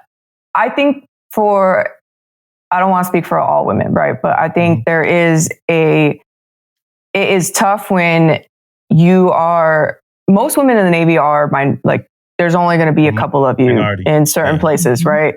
And sometimes those places can be a boys club, right? Or a good old boys club where, and I mean, I've heard it in my own career over times where it's you're sitting in a room maybe with a bunch of guys and they say something about a female female sailor that y'all work with. And then it's ooh, shit, I hope nothing happens to me because that's not going to be good. And I'm thinking of one particular instance where I was the only female in at my area at the time. And, they were nice enough to me, but I was what would happen if, and I remember talking to the CEO at the command at the time with this eventually, but I don't necessarily feel scared with the guys I work with, but if something happened to me and the perpetrator was someone that they were friends with, I don't know if I would be taken seriously in that way, or they would question it, question me about that. And I think a lot of female sailors do feel that way, where it's shit, if I say something bad about the boys club, what's going to happen to me? Or they just, they're worried about their careers, right? What happens if I do this now and, then I transferred, I got this blip in my career, maybe I'm held up, what does that mean? So I think there's some of that as well. And then, sailors watch, man, they see what happens, they junior sailors, I mean, they know what's going on. They know what's going on in their command, and they know when toxic leadership or toxic sailors are allowed to just get away with things. They know that. So, I think for some, they see what's going on and they're well, why am I even going to go through this? Because I know my leadership's not going to do anything. Look at all this other stuff that, they're letting slide. So I think it's a combination of things, but yeah. I agree. And I think it's that,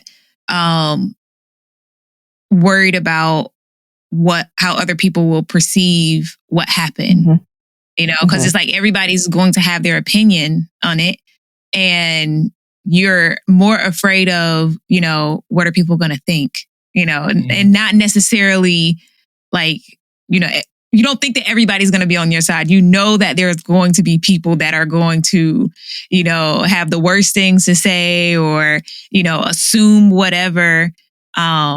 And you worry about those more than you worry about the people who support you. Because those are the ones that hurt the most. It can be 5 loud voices that are, talking the most shit or saying the most hurtful things. And you have everybody else route behind you, but it still makes you feel very low, and it still affects you. And so it's like, do you really even want to go through that?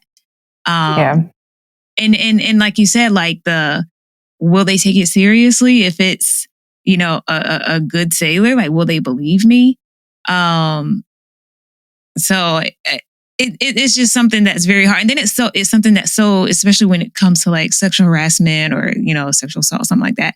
Like, that's a very intimate thing. It's not like something, whatever in the work, or a mark on your eval, or, somebody said something to you. You're ready to fight that tooth and nail. But when it comes to something that's so private, it can be like, it takes a lot to be able to fight for yourself in that manner, because it's such an intimate, like, part of you. Yeah, I think I've seen women get like treated badly for reporting harassment or assault before too. Just like, man, like, why would she do that to him? I think I've seen that. I can't say I went my whole career without seeing that at least once, where it's like, damn, why'd she do that to him? He's a good dude. This, that. I mean, you see it with celebrities too, right? You see it. Oh, yeah. You see it all over the place. Candace, so when people go to these symposiums, if it's one thing you want them to take away from the symposium, what would the one thing be? I know it's a million things you probably do, but if it's down to one thing you want somebody to take away, what's that one thing you want them to take away? Better informed.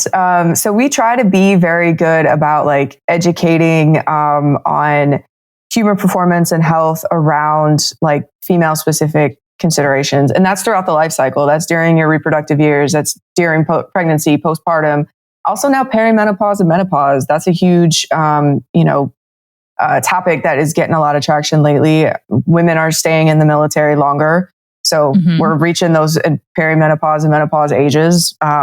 We could go down a whole rabbit hole on how service women are generally experiencing those symptoms sooner than their civilian population. But walking away feeling, an education on like, okay, this is how I can perform my best if I'm in a field exercise or if I'm underway, or, how important sleep is, what is, some healthcare considerations. I think that is one of the things that is one of the most important things to walk away from of our symposium, is like, there's so much to just absorb when it comes to educating yourself on your own body. And I hate to sound like so cliche, but I'm like, I didn't even know training around your menstrual cycle was a thing until I got introduced to like the Valkyrie Project. And I was like, I don't even know what all of this stuff is and like how to track it and all of that. So I think just helping, especially young women in the service, realize what they can do to just perform better and be healthier individuals is like, that's the one thing I would take away for sure. Yeah.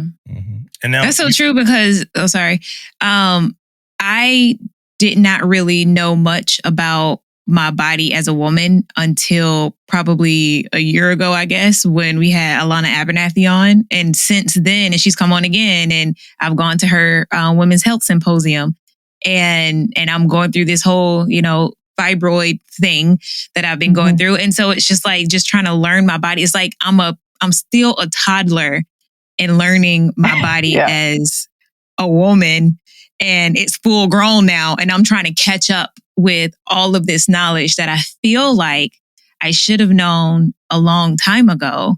Well, don't feel bad, because the research isn't there. A lot of us are like that. Yeah, so, and that's what we were talking about on the podcast. Man, I wish I had known you back then. We could have had you on too. But that's what we were talking about. Alana was saying how a lot of the research are done on men, and so it's just flawed to a certain degree, I guess.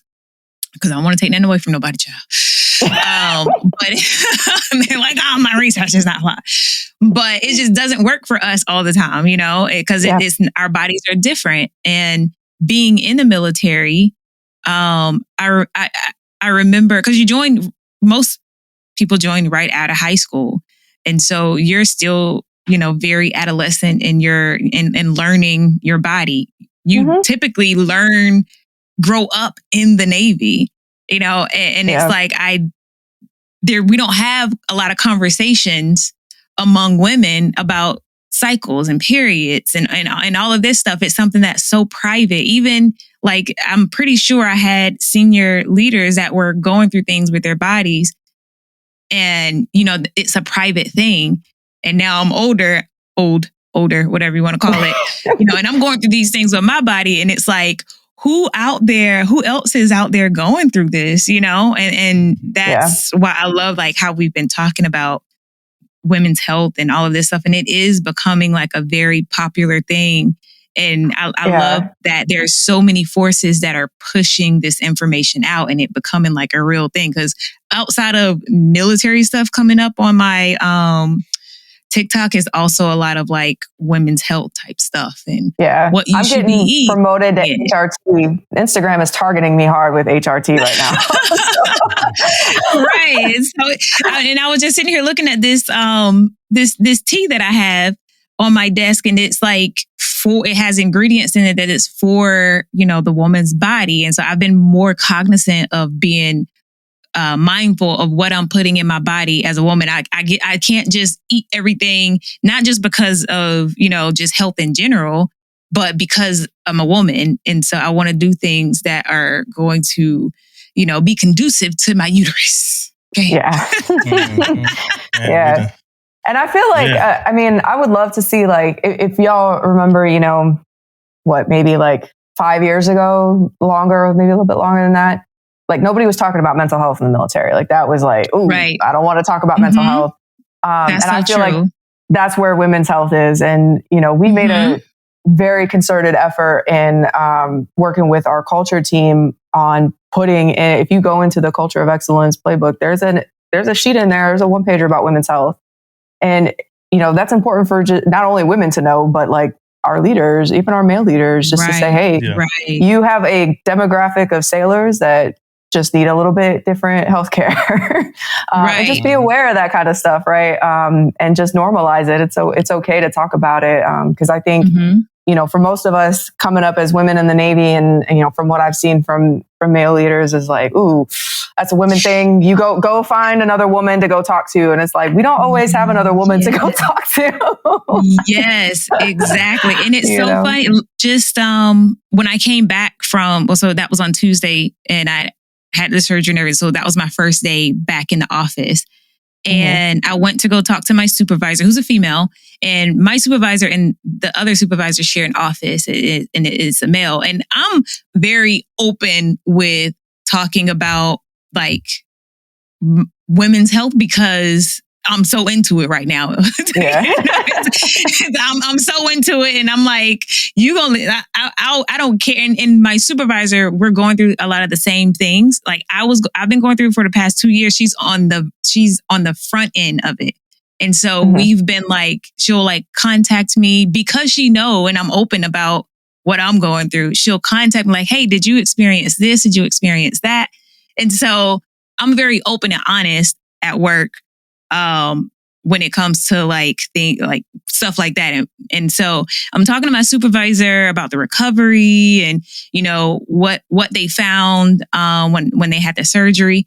And he starts like pulling his card out the computer. He's like, I'm just gonna go ahead and I'll just go down to the other office and give you all the room. I was like, oh no, you don't have to go anywhere. He's like, no.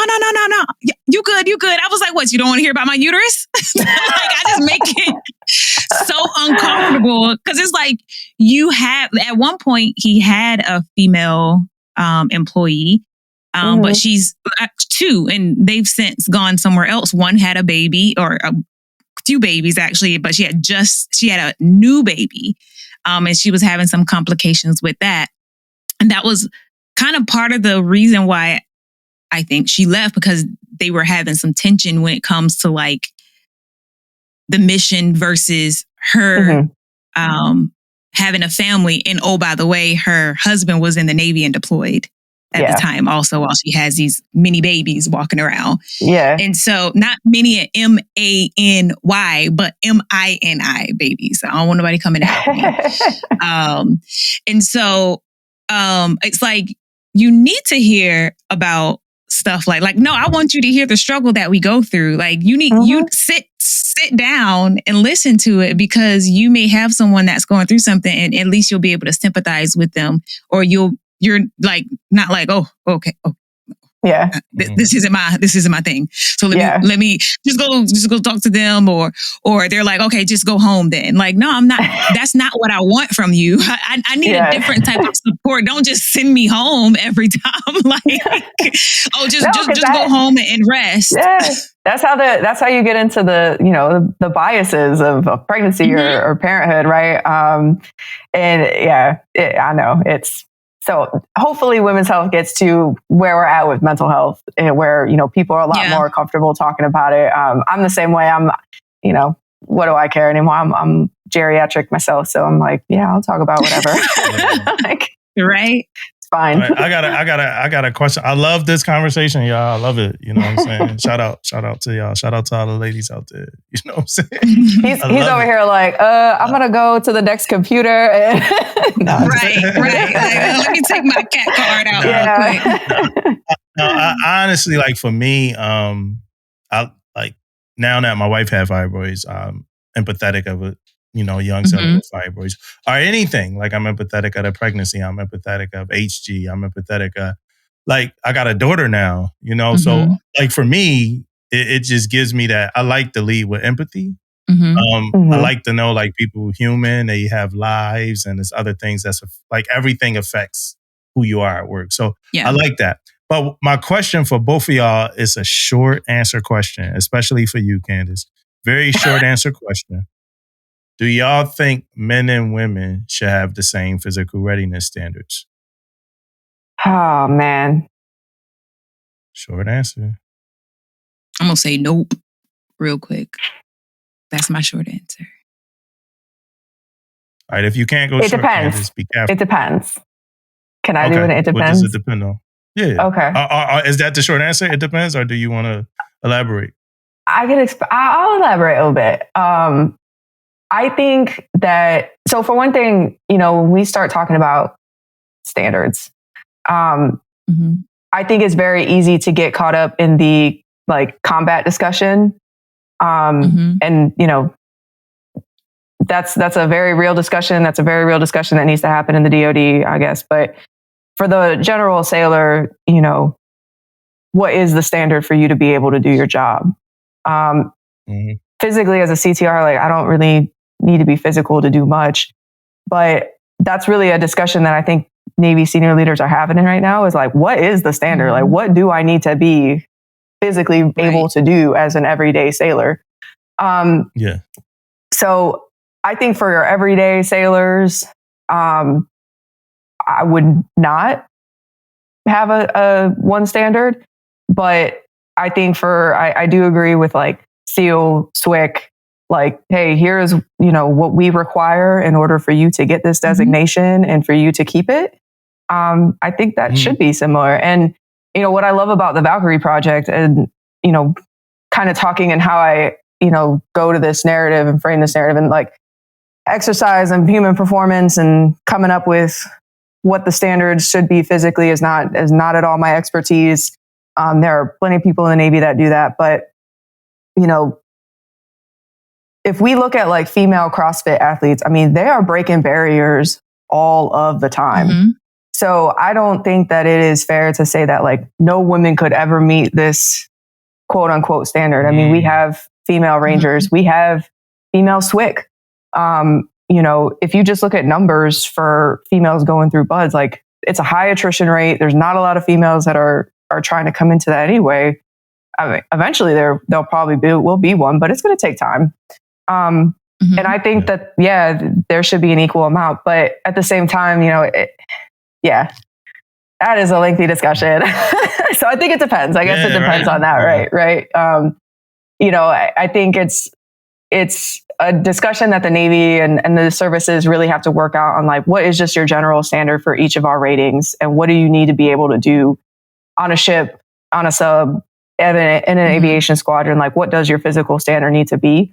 And, you know, I think those discussions are starting to happen.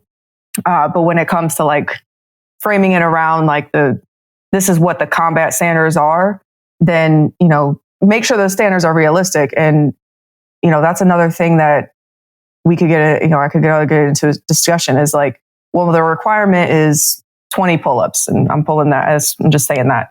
Well, why is it 20 pull-ups? Like, who made that number, right? Like, is it actually based in a, you know, data-backed policy, or is it just like my experience going through this was really hard, so I got to make sure that your experience going through this is really hard.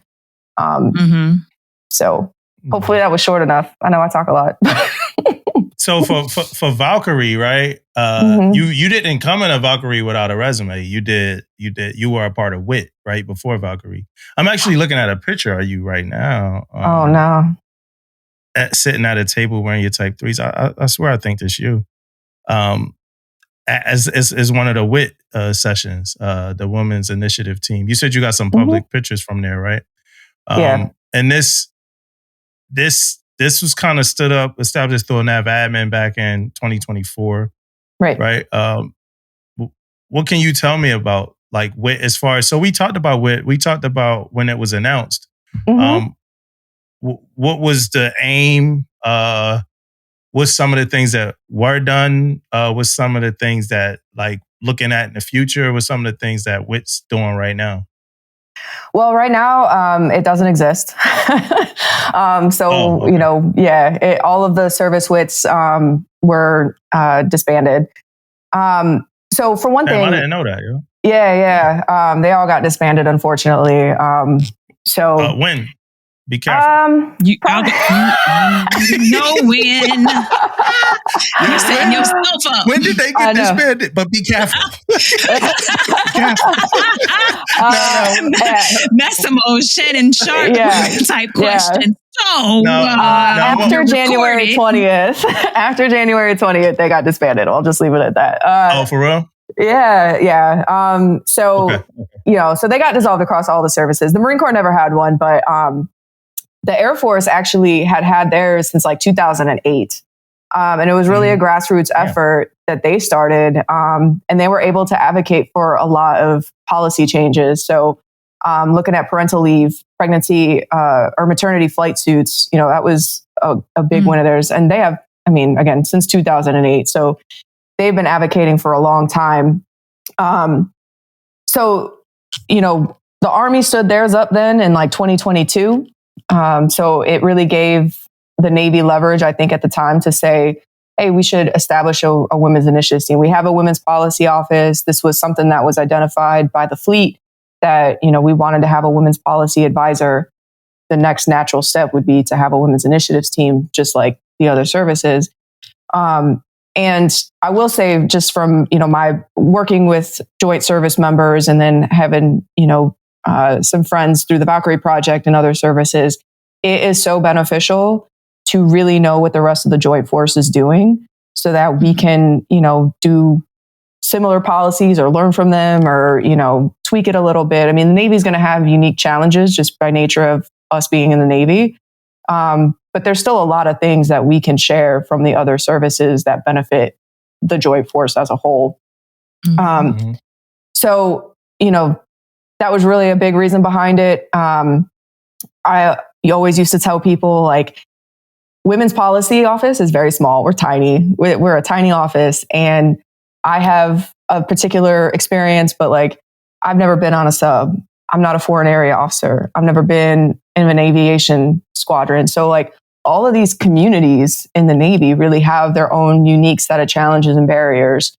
So we need that expertise from the fleet to say, hey, this is what is happening in the aviation community. This is what's happening in the surface community. Here's what we're experiencing in the intelligence community. And then be able to say, hey, is this a Navy-wide problem where we need to change policy at a Navy level? Or is this something that is specific to your community and we can help you kind of maneuver that? So that was why that requirement went out for each of the communities to provide a women's initiatives team representative. And we wanted them to be a certain rank because we wanted them to be experts in their community and be able to speak on behalf. So that was why we asked for all of those. And that was really what we were trying to work out. And my office, we felt very passionately about making sure that we built a good foundation with the program and that it was sustainable and outlived, me at the Navy and the other folks that were in our office. So we spent a lot of time working with the charter. And again, we wanted, typical Navy programs, sometimes it'll be like, we're going to write the program here in our cubicle farm, and then we're going to push it on the fleet. And the fleet is like, this is not helpful. Like, this is not at all what we asked for. Right, yeah. Right. We've all experienced that. So we didn't want to. That's what we do here at PSF. We let people know, like, hey, that wasn't it. Yeah. In particular, it was like one where it was like a pocket added to a uniform. And I was like, who asked for that? Oh, yeah. I know.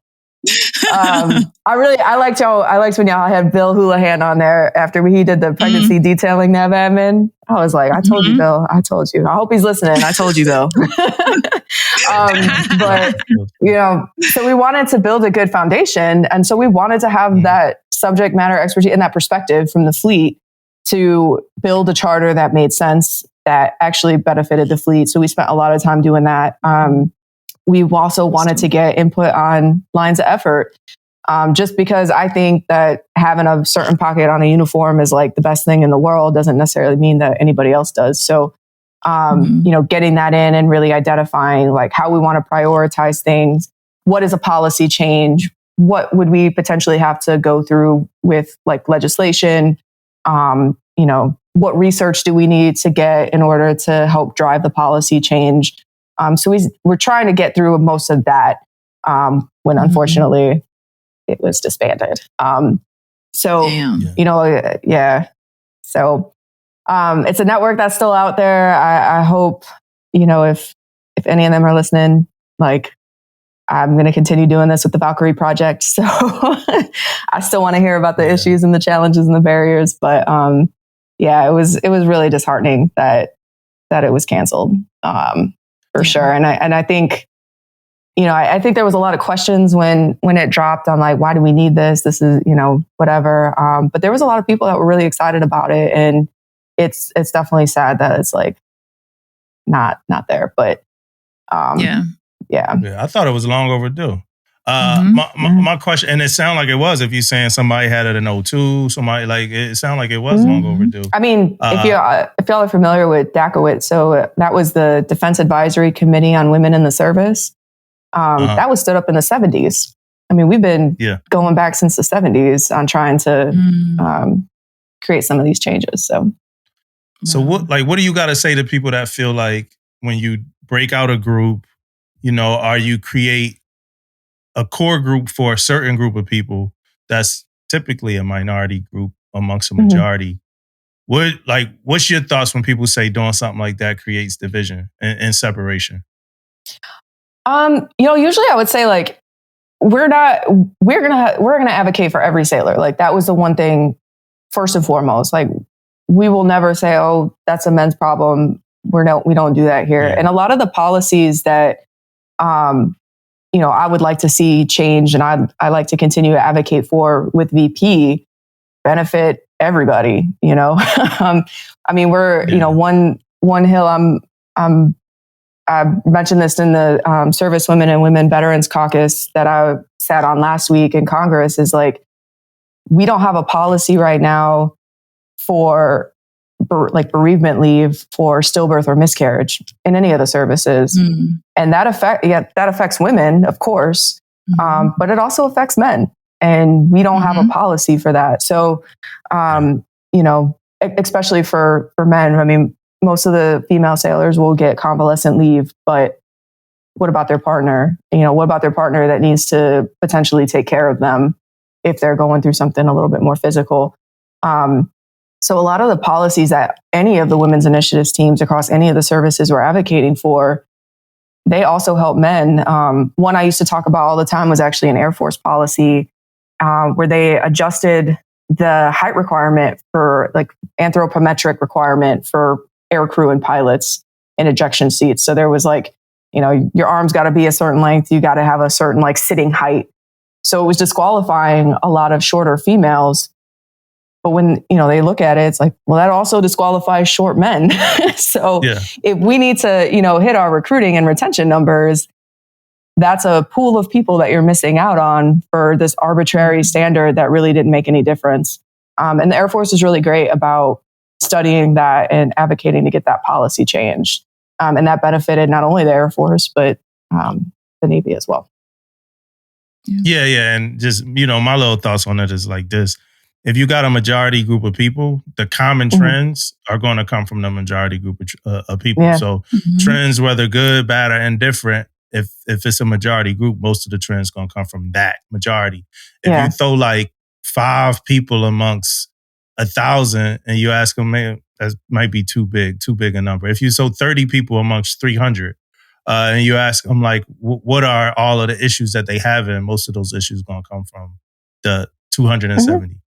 And they're going to be the ones that's highlighted more, right? So the 30 kind of got to stick together, right? And make their voices, like for real. But 30 got to really make their voices heard or some of their problems heard, because them 30, their problems might be just as legit as the 270, but we just not going to hear them out. And I mean, just some things like we're just different.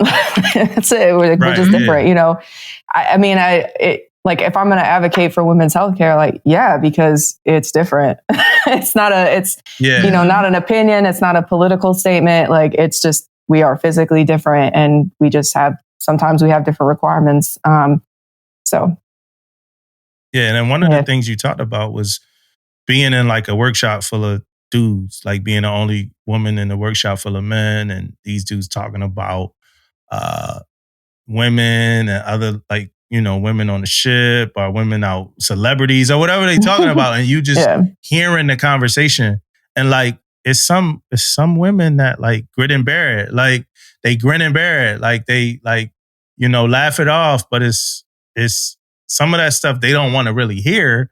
But now you jeopardizing, like, they treat me like I'm one of the guys. I don't want to be like, so it's a lot that you're dealing with, just kind of holding that water up. You know what I mean? You don't want to be the one that's in there like, hey, I ain't comfortable with y'all talking about.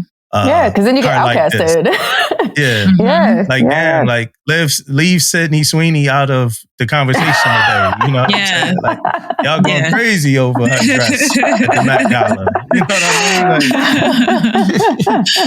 what I'm saying? So you can't. So I feel like, man, working as a fellow and with going in a Valkyrie, I feel like that gave you like a super cheat code when it came to experience. Then you CTR, so you kind of got, that's an intelligence rate. So you kind of got the full kind of total package to do all of that. So for you, what's your future looking like after retirement? Oh, that's a good question. I recently took a retirement workshop, like back in March, and we spent a whole day just like talking about finding your purpose. Because I think it's really easy for people to get out of the military and they just default to like, I'm going to do what I did in the military. And for some people, that's great. Back in my day, like, a few years ago, I was like, I'll probably get out and be a civilian crippy analyst or doing whatever in a skiff. And now I'm like, I'm not really passionate about that anymore. And so it's really finding like, what am I passionate about? And what do I want to apply that to? And I'm seeing a therapist right now and, talking to her about some of the experiences I've had and all of that. And she was like, well, you should start a foundation if this is what you're passionate about. And I'm like, well, I'm in one. I'm in the Valkyrie Project. So I'm like, well, maybe that is my future in trying to, help grow the Valkyrie Project and do that. So, that is really like where my headspace is at, is what is going to make me happy and what do I find a lot of personal satisfaction and value in. And right now it is, and really in the last few years, it's been like advocating for service members, getting into the policy realm. I know people think policy is super boring, and that's fine. I love it. I think it's great. I read policies all the time, so I'm all into it. But I find a lot of value in that. So that is, where I'm trying to set myself up to do. I'm looking at potential skill bridges where I can still continue to advocate for service members and veterans, figuring out maybe what my future is with Valkyrie Project, and really going back to school. That's another big thing that I want to do. I finished my bachelor's in 2022. And again, like, I don't want to just like get out and get a corporate job and then, I'm working 60 hours a week or something. I really want to make sure that ghetto. That's right. Yeah.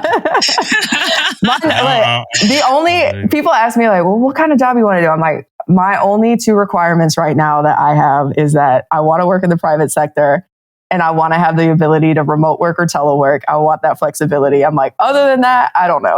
I'll figure that out. But right. Yeah. So go ahead, sir. I was going to ask, like, how'd you benefit from therapy? I don't want to get into why and, just for the sake of time, but what did you learn about yourself through therapy? Because you mentioned therapy quite a few times.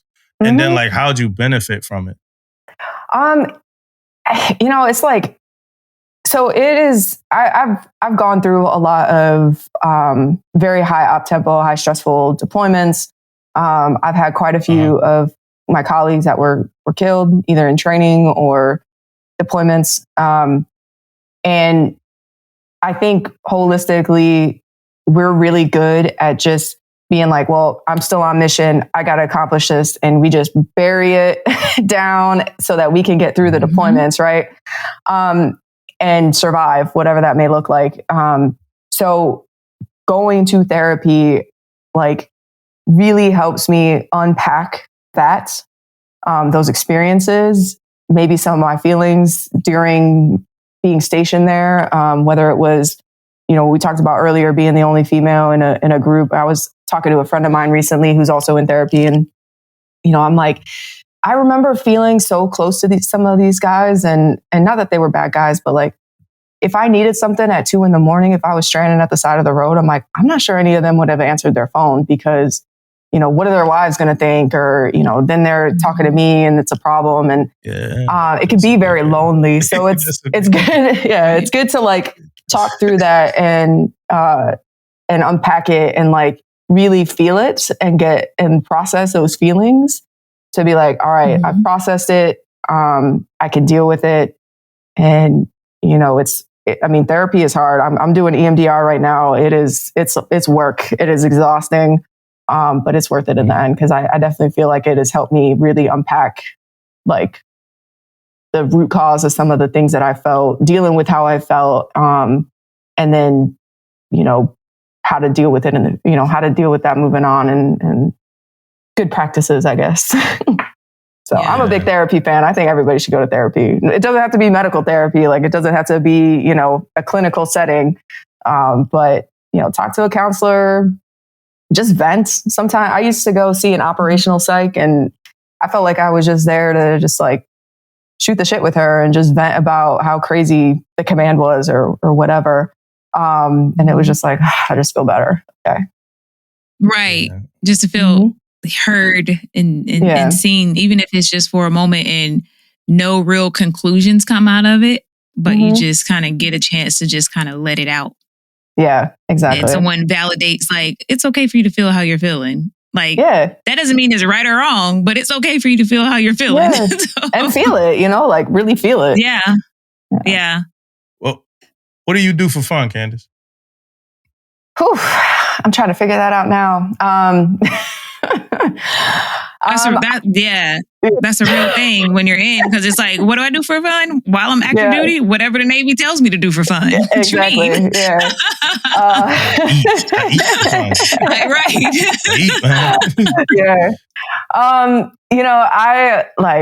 I love I'm real into traveling now. I like to be able to go places. And like, I was in the UK. That's the first time I've been in the UK, not just like going home on a deployment. So it was nice to like, just experience that. be out of here. I'm really into Olympic weightlifting. So I, spent a lot of time doing that. I got a little dog. I don't know where you probably saw him running across a couple times. making his presence known. Right. Oh, yeah. He's super sweet. So, hanging out with him, taking walks. Yeah. I'm pretty boring. I'm a pretty boring person, but karaoke. I love a good karaoke night. I'd be remiss if I didn't say that. Yeah. I'm gonna have to tell you, since we close for the listeners, we're close. Me and Candace like super close to each other. I'm gonna have to give you some, and I mean in proximity, like as far as where we live. I'm gonna have to give you some restaurants and ideas and stuff. I don't know if you're vegan or not. Like, no, I'm not vegan. No. Okay, yeah. I'm gonna have to give you some. I'm gonna have to give you some places to go to, get some food. Yeah. Even at the harbor. There's a couple. There's a chicken place at the harbor. One of the petty officers in my space was like, "Have you seen this chicken place?" And I was like, "No, I guess I should take more walks down there." But yeah, it's a couple of spots. Yeah. You like Mexican food? I do, but I am very picky about Mexican food. I'm very picky about Mexican food. I'm sure you ate at the harbor, and then, did you not like the? No. Yeah, I figured you. Yeah, it's a little Indian street food. It's Bombay Indian street food. Bombay's pretty good. I like Rosa Mexicana if I'm going to be like if you're just going to get chips and guac and like some drinks, it's fine. But that's what I get. I get lump crab guac. Lump crab. Yeah, there you go. But if you're ever up at the Walter Reed area, there's a Mexican spot up there called Olivas, I think, or Olivas. Oh, so good. I've been there. I think that's the best Mexican food. Yeah. I've been to the Bethesda Mexican spot. And it's a little cheaper than Rosa, too. It's like more affordable, I think, right? Yeah. I've been there. My wife loves Mexican food. So so my question for you in the beginning, when we first started talking, right? This is like one of my last questions, honestly. And now it's crazy because I feel like it's so much we didn't, get to. Yeah. But one of the earlier things you said was you did what you wanted to do in your career. Mm-hmm. You did what you set out to do, and you're okay with getting out. What was that? My career has taken so many like left turns, and people will ask like, would you do 20 all over again? And I'm like, I don't know. Like, I don't know. And I don't know because I've always been able to pick my next job that I don't know if that could ever be replicated, even for a CTR. So, I started with like, I'm just going to leave and like, see what happens. Right. I just want to be this. And, I was, nobody had on their bingo card that I would join the military. I mean, if you can believe it, I'm very shy, I'm very introverted. I grew up being very shy. And so the Navy personally helped me really grow out of that and like really, become like a confident woman, a confident sailor, a confident, career sailor. I really got that from the Navy. I did the ship deployments. And I was like, okay, I think I've done everything that I can do on a boat. I went to DevGru. I felt that challenged me in a much different way, but I grew a ton from that.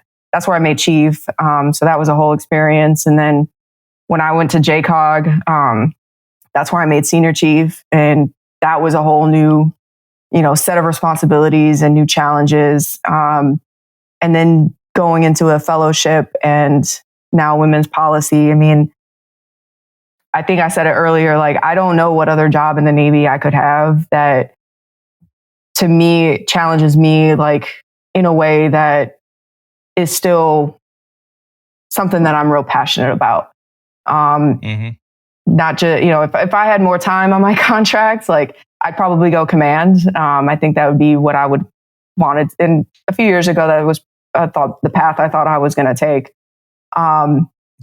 But, I just don't want to do that right now. And where I'm at mentally with like wanting to be a little bit more stable, wanting to be closer to my family, wanting to take like some time to really grow personally and not just as a sailor. So I hope that answers your question, I guess. Like, I just kind of feel like I've, hit all of the like intellectual challenges and physical challenges that I wanted to hit. And I don't know what else would be next that would give me that same type of satisfaction in the Navy. Again, that stability piece is really important to me right now. So, yeah. Yeah. So you at like a natural stopping point. Like it's just natural. It's, the gas is out. The gas is out. Not necessarily your personal gas, but the gas is out the tank.